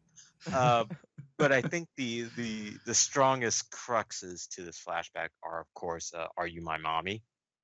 Oh, That moment, Yeah. that moment freaking breaks me. Yeah, even I remember. I don't always cry when I read the manga, but fuck, I couldn't handle it that day. And just that last kind of half chapter when we see Robin growing up, how she has to fend for herself and doesn't trust anyone. It's like starving and smiling at the dog after Saul's teachings. I gotta ask, how do people feel about the anime casting an actual young girl for that part? I love it. I love Loved it. it. It's great. It's great. Loved it. Yeah. That was a good call. It gave it a little bit more depth than your standard anime flashback, just because it was, God, it really. You can hear it. Yeah. Even with really, really good really talented voice actors, I feel like adults playing children that is the voice actor equivalent of the uncanny valley, where you just cannot you cannot, it is not a complete replacement for actually hearing it coming from a child's voice. Exactly. Yeah, I wonder. You can't take it seriously half the Yeah, time. one of the only times I liked it was the Frankie flashback that we talked about earlier with in the dub where it's teenage Frankie. I actually liked it there. Otherwise, I'm totally in the same boat. I think it's better to cast a child if you can. So I wonder if Oda actually had any input on that. Like, well, this is a big flashback. We want it to really have weight because he has input on certain aspects of the animation. It could have been someone who works on the animation. It could have been their call. Right. And they may pass it past Oda. It'd be interesting to know. Yeah, Robin was number 5 on mine, so she ended up making the top 5. But sort of what I forgot who was mentioning this. I think Brian and maybe Steven, where you guys were talking about like how there were 3 different people that Robin lost that are all very. Oh, it was Alex. Alex said that too, and I think that's actually why it was lower for me, because by having those 3 different characters, to me it didn't feel like it was a building loss. It felt like it was trying just to compound her tragedy for tragedy's sake, if that makes any sense. Like, how many times does Clover have to be shot to die? Right. Yeah. Well, that's One Piece for you. Get Zach on here. We can rant about that forever. Yeah. I do love the stuff though with her mother, and even the scene where they miss each other by just like seconds. I like that scene a lot. But yeah, I still think it's one of the best flashbacks, and it's definitely in my top 5. So. Right. Final thoughts? Yeah, I just want to chime in. I had mine at number 3. I'm surprised I ranked it so high. It's another one of those cases where I knew that Zach and Ed were big advocates for this flashback, while I like some more. But it's still, it was like the flashback we were all waiting for, because Robin just joined the crew and she never had her flashback at the end of Alabasta or in Skypiea. It built the interest. Yes. And it introduced some new characters, and it was the first appearance of our good old friend Sakazuki, and Saki. Old Saki, Saki and Kuzi, and it's funny because I remember I had forgotten who Sakazuki was, but he has a hell of an introduction when he blows up a civilian ship just to say, "Hey, a criminal might have snuck on there," and it's set up, and it already it foreshadowed the battle that Kuzan and Sakazuki would have later post-war to determine the new fleet admiral. But it's Robin, because at the very least, the Straw Hats as kids had somebody growing up, somebody that they had as a parent figure or friend. I think Robin's the one person that didn't. How old was she during this? She was like 8 years old. Younger 7 than or that, 8. yeah, I think. Her 8. first friend was A giant? It was a Washed giant up on the that beach? That washed up on the beach. So you Who- got to who realize. Still to this day reminds me of Macho Man Randy Savage. Really. Oh God, there's It's a- that really badass part where Saul picks up the worship. And Yeah. Oh suplexes yes, it. I fucking love that moment. That is an What- amazing. That is an amazing panel. That's like a full page, I think. I'm curious what reminds you of Randy Savage. Is it the cowboy hat or is It's the hat, it's the beard, and even like the voice. His affinity for Slim Jims. Step into a Slim Jim, Rob. dropping the elbow on all the Navy men? On He's so the coked up. He broke a chair by sitting down. I wish I could just see Macho Man Randy Savage going, "Dad, she." Well, I think read in that- my head every day. This was an old piece together question, but I remember someone asked like, "Oh, like what wrestler would you want to see as a One Piece character?" I was like, "Oh, Randy Savage all the way," because he could fit any role, whether it was pirate, part of the Navy or what. He looks like a One Piece character. But He's one of back to Big Mom's. He's one of Big Mom's children. He's got the cream. He's got the cream fruit. the cream, yeah. I am the Mister of Cream. rises to the top. Ooh, yeah. I eat the cream fruit. Why isn't there a cream fruit person? He's emoji right now. Yeah. Anyway, the flashback. Not to. Cream of the crop. Yeah, this flashback is very emotional. It's not funny whatsoever. It was. I like I said, like Robin definitely had the rough early childhood because she really had no friends, and her only friends for like the local library. And Join our tea party, Lisa. It would be ever so. it was another great moment in the whole story to introduce more to the aspects of the world government and then of course there's Spandine. I forget Spandine who overreacts And getting Khalifa's shot through his jacket. And yeah, Khalifa's dad. Actually, really And- like Spandime. I think he's cool. Spandine's funny. He kind of in the dub when he gets shot through his jacket, he kind of reacts like George Takei would. Oh. Oh, My I've been jacket. shot. Oh. I've been shot. All right, we're getting Yeah, we're getting a little. We're getting. It's great. It's the Cinderella story of all the backstories. It's Robin and Cinderella. Robberelli. All right, we're gonna move on now. So we're finally at the number one with 147 points. Everyone's favorite reindeer, Tony Chopper. He is number one. Yep. He is the best backstory in One Piece, according to us. And as we know, these rankings are definitive. Mhm. We're the One Piece podcast. That's There's right. no other. That's It's, right. 6 first place votes, Objective. and God, I love this so much. It's about being a man. It's how to be a man. Flashback. Who wants to start? I Roger? put Chopper as number one for Mhm. me. It was my number one, and I think this is all I need to say. Hiluluk's speech about like when does a man die? I literally told that to my grandfather on his deathbed, and he smiled. And on top of that, like my dad even repeated it at the funeral, and it's something that has really resonated with me. And the way that Hiluluk sort of chooses to go so like Chopper doesn't have to worry about like the soup killing him, just absolutely devastates me every single time that I read this.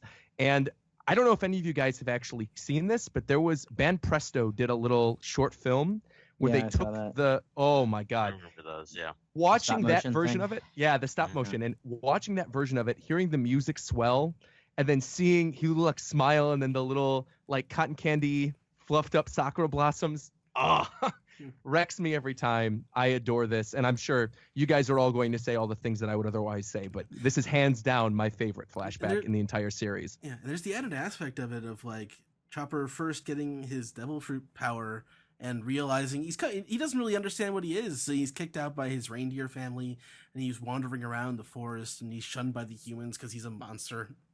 And there's one guy who will accept him. So he's learning to sort of accept love into his life and what it means to be cared for and be loved. And, you know, he ultimately, through honestly no fault of his own, he ends up poisoning him. So it's just it really gets me. Like, I will get emotional watching this one every time. Not necessarily thinking about it, but if I was to watch it, and the addition of the classical music soundtrack to this, always, it just makes it that much more emotional. So when I was in college, this was my girlfriend at the time knew I was into One Piece and hadn't really seen much of it, and I made her sit down and watch the Chopper flashback with me, and as like a standalone, because like it stands on its own pretty well, I'd say, because you know it's front to back just a really good story, and it's really heartbreaking. The soup, you know, you mentioned it. Bringing me to, I guess, a reason why I enjoyed it so much. This would have been my number one if I didn't, like, you know, just decide to put Brooks ahead. Brian's criteria about making a horrible mistake and realizing it. That's the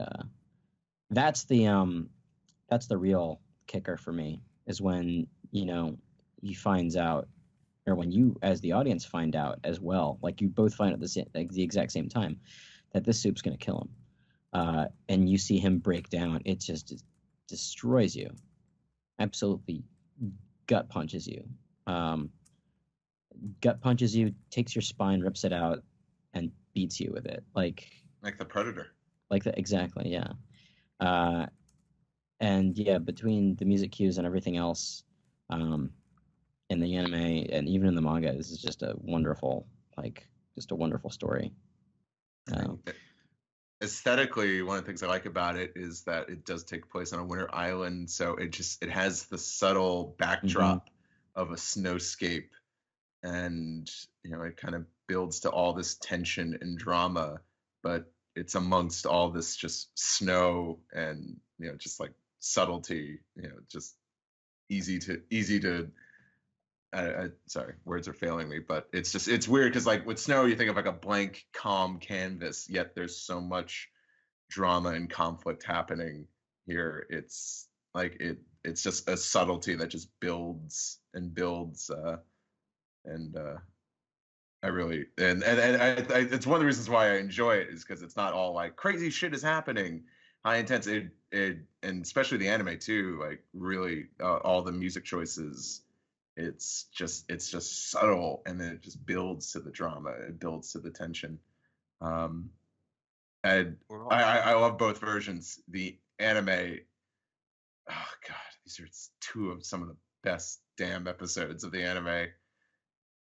Absolutely. It's like the classic One Piece pre-HD era look. Like from Drum through Skypiea, because it definitely changes by the time you get to Water 7, and it's good in a different way. But yes, this era is like the classic One Piece era. It's at post East Blue, pre widescreen HD look. Definitely. Right. The Heroic speech is one of the best damn. It might be the best writing that Oda's done. Like, honestly, it might be the best thing he's written. And there's so many. I think this flashback has like the most moments where I well up, and that's let's see if I could list them all in chronological order. When Heroic you know, chases Chopper off after he's cured, and when he shoots at him with the rifle, very emotional. And of course, you know, the song they picked for that moment really just drives that knife in deeper. It really helps that Walpole is such a despicable but also comical villain. He's a piece of shit, really. Such a piece of shit. Yeah. I think I was rewatching these episodes, just, you already know Chopper's backstory, and it's easy to remember because it's the Rudolph story. But that moment when Chopper sets out to find the Amiodaki mushroom, and he gets to the field where all his former herd is, and he has to walk through the walk of shame. Oh my God, it's just you not a single bit of dialogue is there, no thought bubble of, oh no, it's my former herd. You know exactly what it is, and it's just the tension's so palpable, and of course when Chopper shows back up at Hero Looks, he's got a broken antler, he's got a broken leg, he's got the big old bump over his eye. This cute little mascot is just has the shit beaten out of him. And it's the old Chopper design. It's the original Chopper design, pre-cutesy, chibi Chopper. So cute, but he's cute, but not punchy. cutesy. You know what I mean? Yeah. And the moment when Hero Look, embraces him and says, you'll be a great doctor. Oh, that gets me. And then two other moments is when Kureha reveals to Chopper that that mushroom was poisonous. He fed him poison, and that realization. This character, he's been through so much, and he just wants to, he wants to live a life, and just being called a freak and just being an outcast, and finally having someone accept him, and that sad realization of where he thought he finally helped his mentor, his father figure, and it turns out he could not prevent his inevitable death. That's another moment, and then of course the speech and the death and Chopper confronting Wapple's men and being stopped by Dalton. Oh my God, it's not a dry eye in the room unless you're Sam. Sorry, Sam, I'm going to call you out on that. The thing is, though, this backstory works so well as a standalone story. They made a movie of the drum arc. Yeah. It works that well. Not saying like all these should be judged based upon whether they stand on their own just fine, but Alex just said he showed somebody just the Chopper flashback out of context. It's such a good story, and it's sad as hell, and it has its funny moments and all that. It's just I would agree with Ed. Just in the whole arc and that whole backstory in general is some of Oda's best writing. Yeah, down. whenever I need a good cry, I always watch these two episodes. Yeah, it's like I haven't broken down emotionally in a while. But yeah, you guys said it all. There's really hardly anything to say outside. I mean, really, there's the unsung hero in this arc, which was Kureha. I mean, what a powerful and great character she is. Voiced by I can't think of the actress name, so forgive me. Otani? But yes, in the Pikachu's Japanese voice. No. That's Chopper. That's Chopper. Kureha. Oh, Masaka Nozawa. Kureha Goku. Yeah. Goku. Yeah. But the other thing this arc really exemplifies is doing the kind of the social aspect about what monarchy and control can do to a society. When Wapple basically says you have to pay fealty to me and bow, or else you don't get medical treatment. And we're all humans, we're all living creatures, and we need we need help when something befalls us medically. And the fact that Wapple's such an annoying asshole that he would literally take control of all the medical opportunity in his country and kick out all the other doctors, and so that makes these two doctors here, Look and Kureha, basically rebels in this one society, and shows that this is what power can do, and this is what an unchecked power can do, and create in a microcosm to a society when you're basically left to the devices of, do I get help?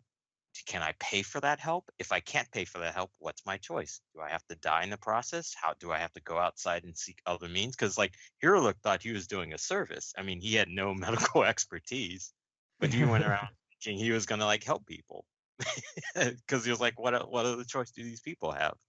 And the fact that he recognized that in Chopper when he gave him the poison medicine, which I guess he definitely knew was poison. He did know it was poison, but he took it anyway just because he didn't want to hurt Chopper's feelings and to foster that need to help people, which he thought was the most important thing. Am I crazy, or did Hiruluk have a disease? Was he dying? He was.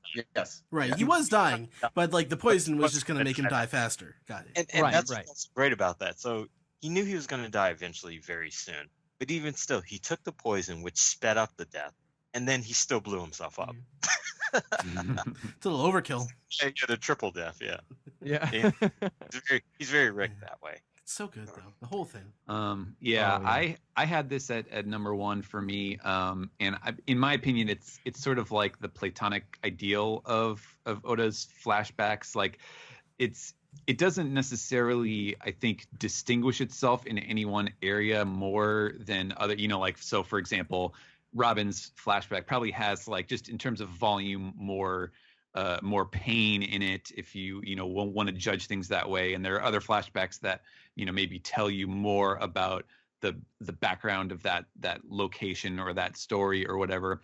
But I feel like this is like the template where he kind of perfected his flashback, his archetypal flashback, where it's just the perfect amount of everything. I feel like it's perfectly paced. It doesn't overstay its welcome. It lasts just long enough to be for maximum effect. Like I feel like, in particular, the fact that, because, like I was saying, I feel like Oda's flashbacks, when they're the most painful, it's seeing these characters that we like as adults, in their vulnerable childhood form, learning these very cruel lessons about how life works, and finding inspiration for their lives. And Chopper is already the little kid of the crew, so like him as even the littler kid, it's just it kind of compounds the pathos and the really touching nature of it. And he even worked in, like, the classic, like, what was that movie, White Fang, like the whole, like, go on boy, get out of here, you can't stay here thing. Like, get out, Get going, you dumb animal. Yeah, exactly. That's Harry and the Hendersons. Yeah, Harry and the Hendersons too. Yeah, that's a great, touching, like, story archetype, and he played it to perfection here too. It's just this is the one that I always think of when I think of Oda's flashbacks at their best. It's Chopper. All right, I think that wraps it up for our backstory rankings. That was really good, guys. But we still have an anime recap to do this episode before we round off, so let's get to it. All right.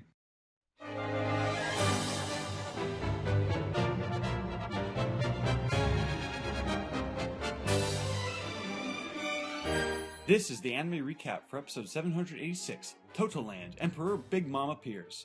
I'm your host Sam, and today with me we have, once again, Ed. Hello. And we have Roger, YouTube sensation Roger's Base. How's it going, Roger? Going good. I am a sucker for musicals, so this anime episode was right up my alley. And also this week we have my friend from Twitter, Dr. Valkyrie, aka Caroline. How's it going? Hello, I'm doing good. How are you today? Doing all right. I feel weird without my my regular mic in front of me, but I think that mic needs to go to Mike Heaven soon. Screenplay this week. And Zach could not be on this week on the anime recap, but he wanted us to know that he saw the episode and that he loved it. So yeah, it's great. It's pretty good. That's foreshadowing. I just turned in my ANN review. I'm just like, oh, I want to retweet it already. Screenplay this week is by Tomohiro Nakayama. Episode director and storyboard artist is Toshinori Fukuzawa, and animation director is Kenji Yokoyama. The title card begins at 5 minutes and 10 seconds. So the episode opens with we're observing this new chocolate town, and we see all the different kinds of people that are living here. We see humans, we see minks, we see people with long legs, we see just a regular seal on a ball. That one took me off guard. I love they have fur. They could be seal minks. They just look like regular seals to me. Yeah. I mean, usually minks have like arms and legs and stuff. Yeah, that's true. I noticed that what's Chopper's actress's name? Ikue Otani? Yeah, I mean Pikachu. Yeah. Her and Tanaka are just like awesome in this episode. Like, as they're just running around town, freaking out about all the cool things they're seeing regarding the chocolate. It's a lot of cool, exciting stuff about chocolate. There's a chocolate fountain that they're drinking from. There's a chocolate bathhouse, and Chopper is asking, can you really get clean in a chocolate bathhouse? But he wants to try. There's chocolate clothes. They are freaking out as they see a guy just straight up eating his own chocolate sleeve, which I thought was a This is hilarious so much idea. like, That, it's really so much like the Simpsons Land of Chocolate. Just no chocolate.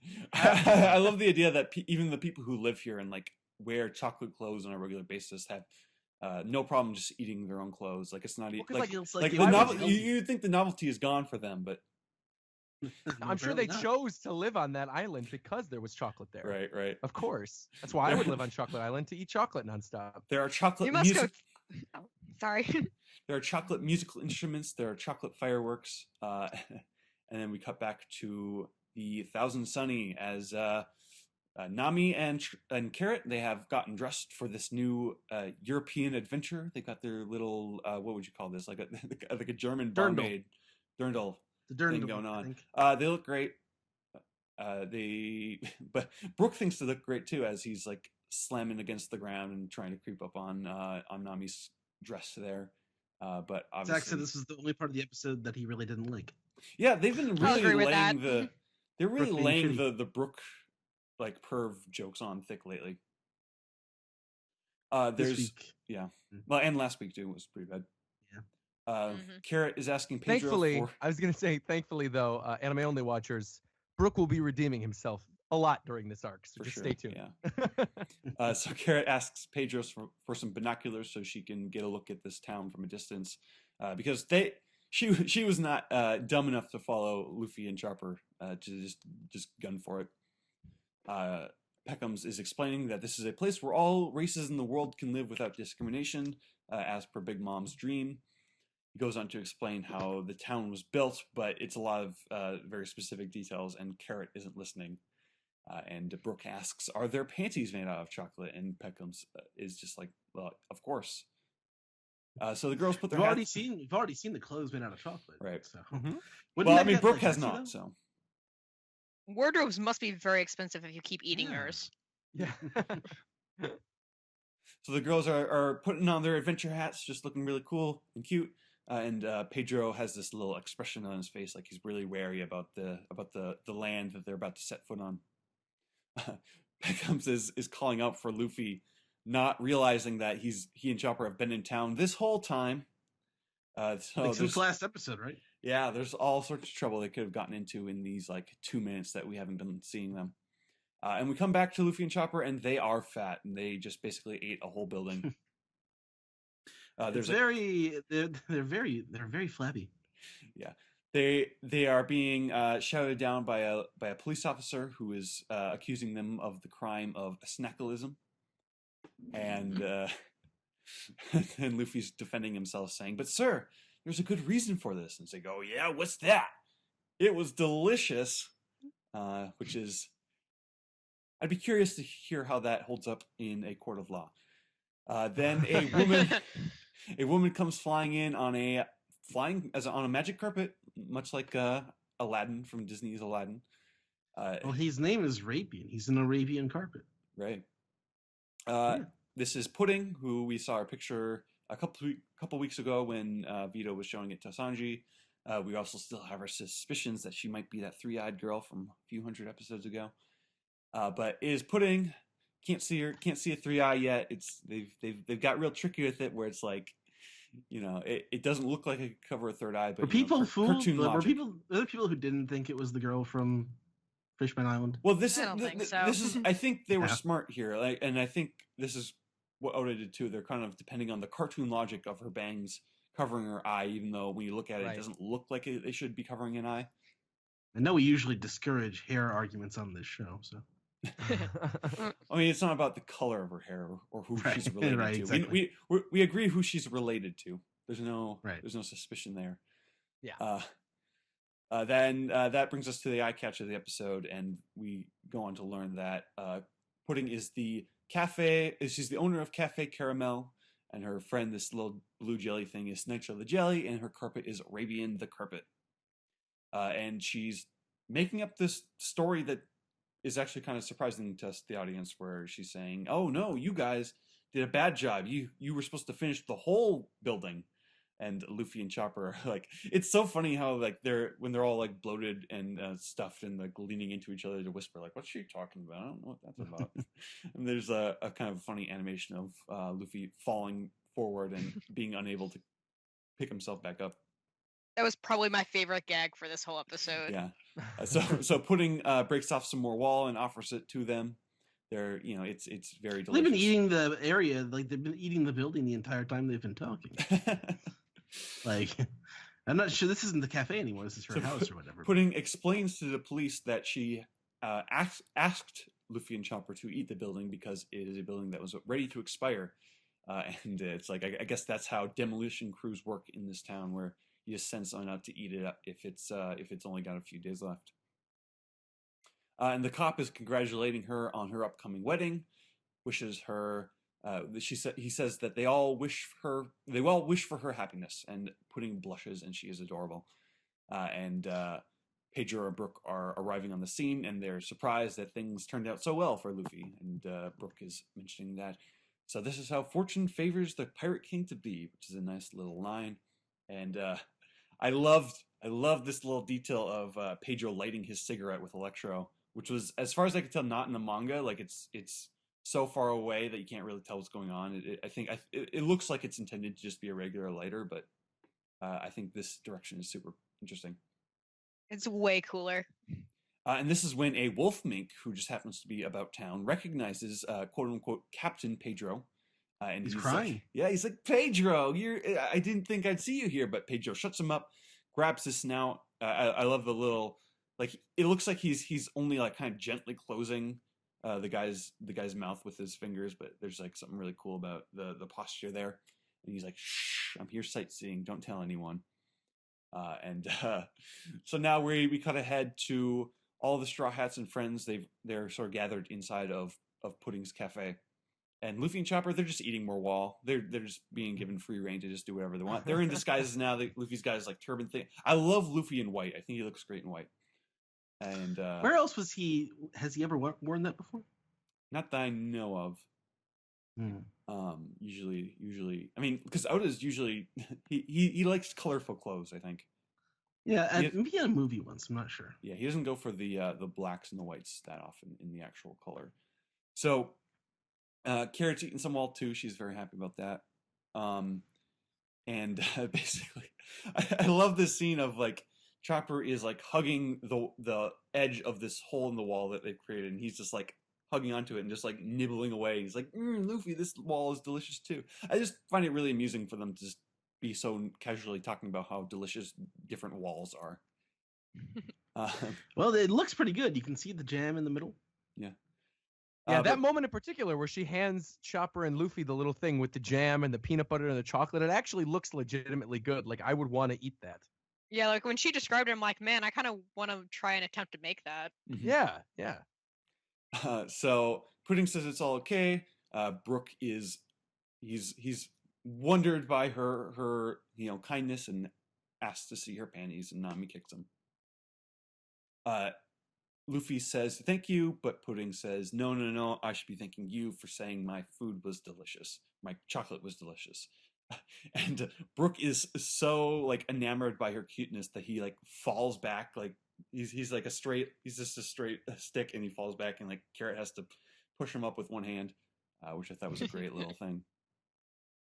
So she offers the crew some tea, and then is shocked to overhear that the people that she's talking to is that she's talking to Monkey D. Luffy, and we don't get to see how that scene concludes until next week, because now we move on to the scene that we're all excited to talk about. Oh man, Big Mom's musical number. You hear the melody creeping up. We start with Some Island Where You Can Get Eggs. I'm sure we will learn about the rich lore and history of the island of Some Island Where You Can Get Eggs. And the people are running away. I love this like young girl who's part of this crowd running away. And she's like, "Oh, a tea party? That sounds fun." But her mom's just like, "No, stop! Like that's not what this is about." And attacking them is a tall lady, and they're amazed that it's just one person coming to get the eggs. There's an island where you can get flour, where a train man is getting the flour. There's an island where you can get fruit, where a rabbit man is getting the fruit. And then we come back to Whole Cake Island, and we see for the first time in animation, we see our good old Big Mom, and she's dancing and swinging her hips, and she's singing the song about building the cake, and she's surrounded by all these living objects and backup singers, and it's just... This is quite a scene. Yes. She has male and female backup singers. Yeah, and I think in the manga you see the female, but they added the male and the females. And I love the little like wedding cake as they like scooting in on each other. Man, like there's so many details that I can't even like I didn't go I wish I kind of went through and wrote down all the details for the wedding scene, but at this point I've seen it like 15 times, so man, what are you guys' thoughts, huh? Let's start with you guys on this sequence specifically for now. I mean, I think this is the best the anime has been in an extraordinarily long time.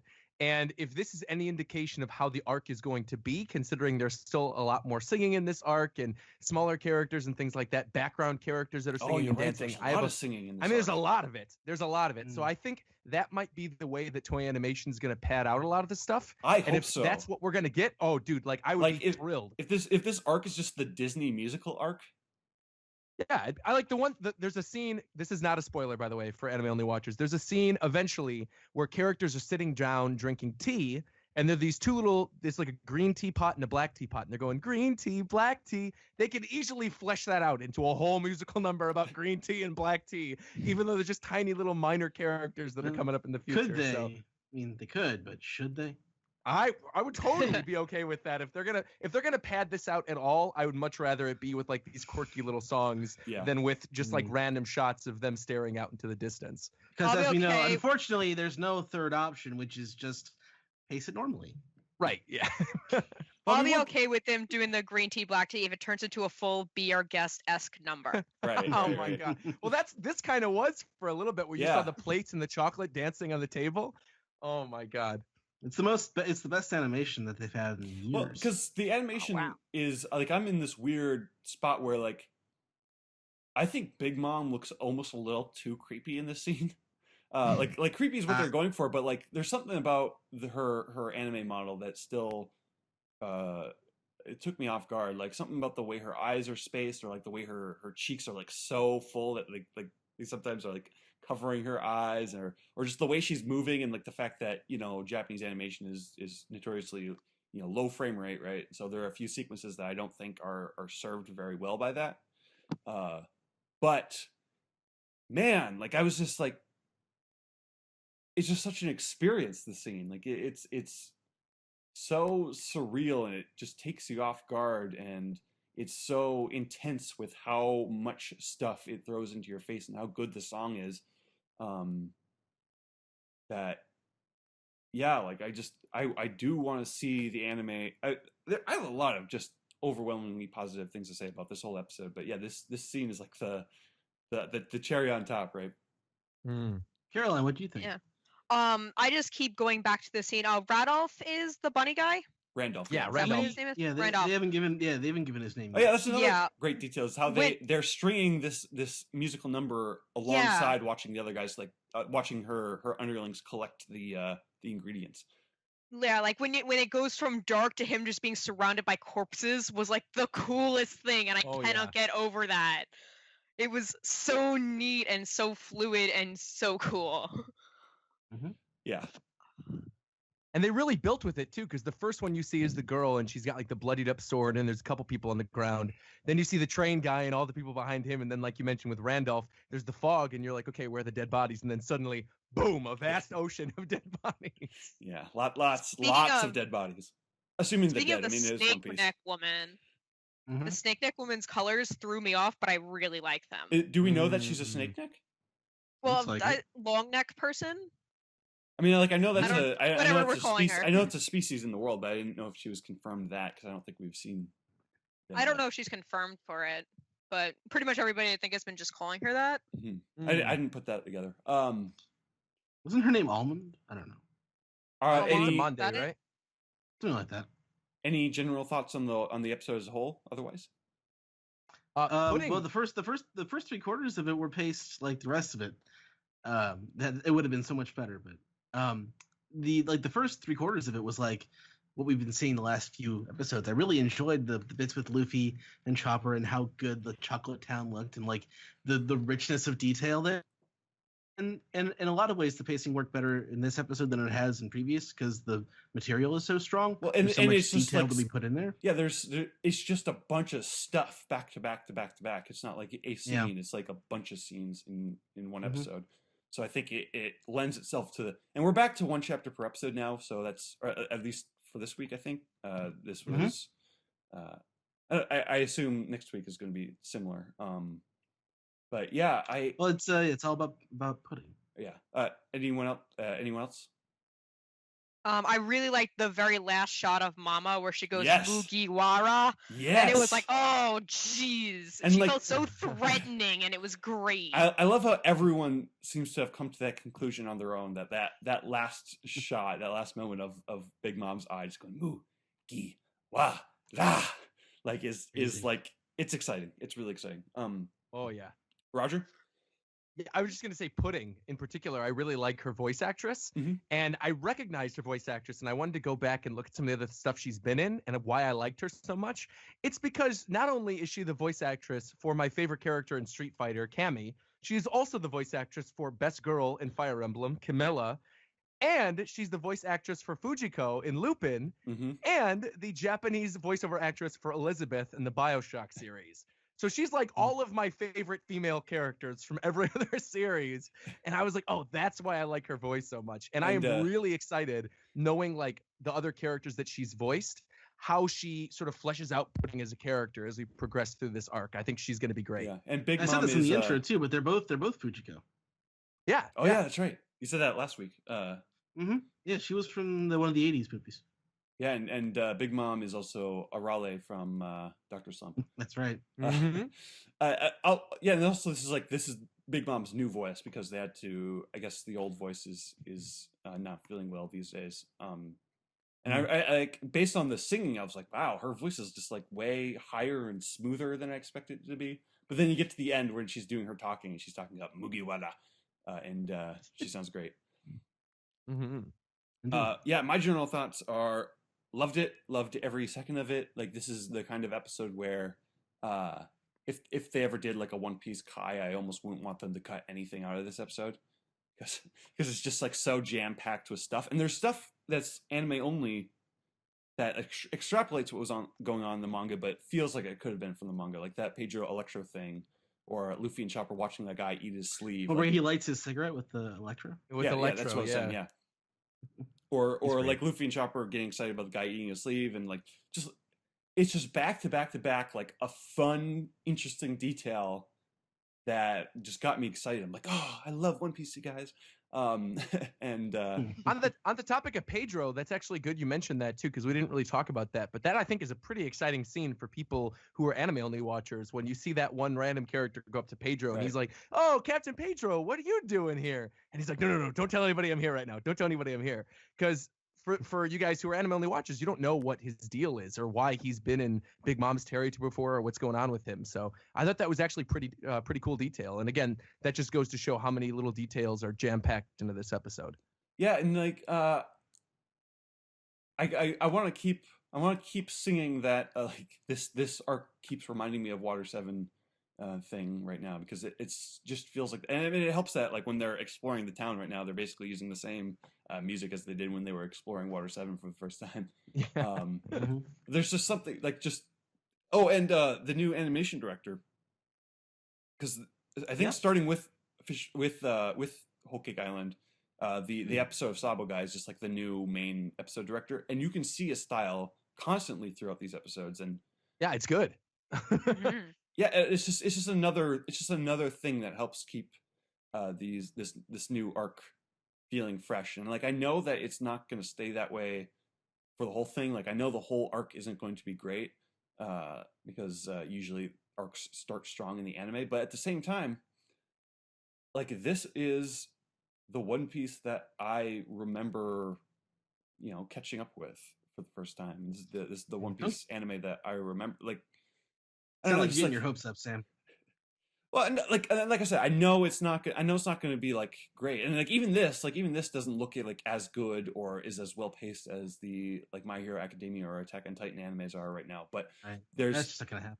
Yeah, that's just not going to happen, and I'm like the more and more I just kind of just accept the anime. I mean, like I've always kind of been this way. Obviously, I've been the optimist for the anime for a long time, but like I don't know, like I just feel good. Like I just feel good about watching One Piece in these most recent episodes, and I just want to keep reminding people that it's still that same show it was, years back.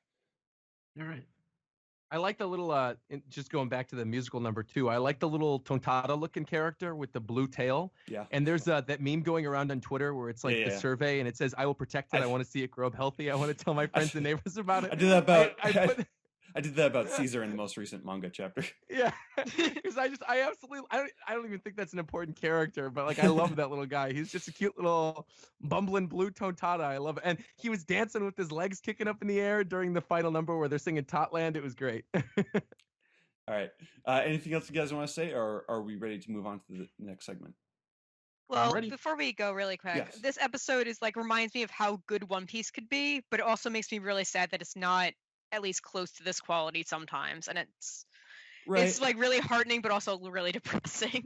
I don't know, I'm at the point where I'm just like I can enjoy One Piece as this kind of low budget pulpy thing, Yeah, I don't think I'm quite there yet, but I'm a more recent fan, so that's probably why. Right. All right. I think we're good then. We can move on. How many seconds until the next segment? 3 seconds, mama. Thank you, Roger. You're welcome. あの大空に届くまで I believe 一つの明日 This has been the One Piece Podcast, episode 467 for the week of May 1st, 2017. That was a lot of fun. Good anime episode and all of our rankings. The rankings episodes are so fun, guys. Like, I enjoy having all of you on. You all have great opinions, and it's fun looking back on the 20th anniversary of One Piece at all the various aspects of it that we love and maybe don't so much love. But I also want to thank Alex for coming on. He had to go. He had to go and go have dinner. Birthday dinner, I think, with his dad. But we wanted to thank him for coming on. He is on Twitter at Dude!! I think all of his social media is Dude!! So if he's got one, you can find him there. And also, he was on the Saturday Mourning Cartoons podcast. I hope I'm getting that right. Recently, talking about Morning with a U. Right, exactly. Talking about early episode, was it episode 4 of One Piece, the flashback episode? Anyway, but yeah, we talked about it on last week. There was a link to it in last week's episode description, so if you want to hear more of Alex, you can hear him talking on that show as well. But I want to thank all of you for coming on this week. First of all, Steven, where can the people find you on the internet? Yeah, you can follow me on Twitter at Translatosaurus, where I talk about various stuff I am up to, and as well, I have the upcoming. It's coming out technically on, I guess, Tuesday. The new One Piece volume. So the next time we have a break in the manga, we'll be able to talk about that, go over the SBS and stuff. So look forward to that. Fantastic. And Roger, where can the people find you? Sure, you can find me at RogersBase, RogersBase, on YouTube, on Twitter, and on Instagram. I do reviews about the anime and manga of One Piece, My Hero Academia, and Attack on Titan, as well as videos on Nintendo Switch-related stuff, anime, Disney things. It's a lot of fun, and thanks for having me on. It's always a blast. Absolutely. And Brian, where can the people find you on the internet? Yeah, you can find me at Dark King Zoro on Twitter, all one word. You can also look at some of my old artwork on Banendorf, DeviantArt, which I'm trying to work on a Jinbei soon to complete my Straw Hat Crew ensemble. Nice. Yeah. And then you can check out stuff I do on Rick and Morty or maybe Teen Titans Go. Look at my IMDb. If any of those shows look interesting, watch them. I don't care. You've been appearing on another podcast recently. You want to tell people about that? Yes, I have. That is the Animation Success Stories podcast, ASS for short. We do interviews with people who work in the business, and we talk about how they got into the business, either through like means, contacts, first shows, first jobs they worked on, any like typical stories. Sit down for like an hour, drink some beers, maybe play some games, and it's a fun time. Those are up on YouTube. If you look for ASS podcast or Animation Success Stories, check it out. I do it with two of my other coworkers from Rick and Morty this season. So we're trying to have as many guests on as possible, and hopefully we'll have someone you like or would like to hear about how they got into the business at some point. All right. Cool. And Steve, your hiatus is, at least for the moment, it's over. So you'll be appearing on the show more regularly for a while. I'll be starting to appear a little bit more. It's still gonna be a little irregular. I'm just finishing up some other things. For at least another couple weeks. But yeah, I hope you missed me. That's conceited. I'm sorry. Well, I missed you guys, and I'm looking forward to coming on again because, man, so much has happened in, the current manga this year that I wasn't there for. So I'll be looking forward to it. But some other things coming up. I will be doing some conventions this summer. The next one coming up will be A-Kon in Fort Worth, Texas, Dallas, Fort Worth. And that's in the beginning of June. I will be there. I'll be in Artist Alley. So if you're going to be at that con, definitely come hit me up there. And other than that, just follow me on Twitter. That's Steve Yurka. Absolutely. And just wanted to say, our most recent Patreon podcast came out. That was it The Adventures of Abelardo? I think it was called. I listened to it. There's a lot of good bloopers and episode title discussion in there, so check that out, please. Oh, and support us on Patreon, patreon.com/OnePiecePodcast. Zach is in the middle of moving at the moment. I think he's building furniture the last I talked to him. So he had to go to IKEA. We'll see if he's still engaged. It's IKEA. It does big things to people. But anyway, so you can follow him on Twitter. He is Zach_Logan. I am Edward E. Festizio.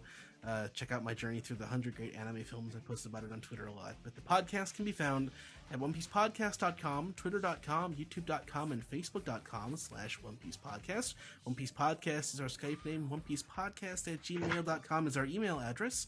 Send us some piece together every week. Reddit.com/r/OnePiecePodcast. Subscribe on SoundCloud. Subscribe on Google Play. Subscribe, rate, and review on iTunes, or call us on our phone number. That is 347-497-MAJI. Maji. Yeah. It's 347-497-6254. Call anytime. With your questions, your comments, your theories, your reasons why Saki and Kuzi are the best Marines in all the land. Yeah. But so, everyone, thank you everyone for coming on this week, and for the One Piece podcast. My name is Ed. And my name is Steve. And we'll see you next week, everybody. Bye-bye. Later, skater.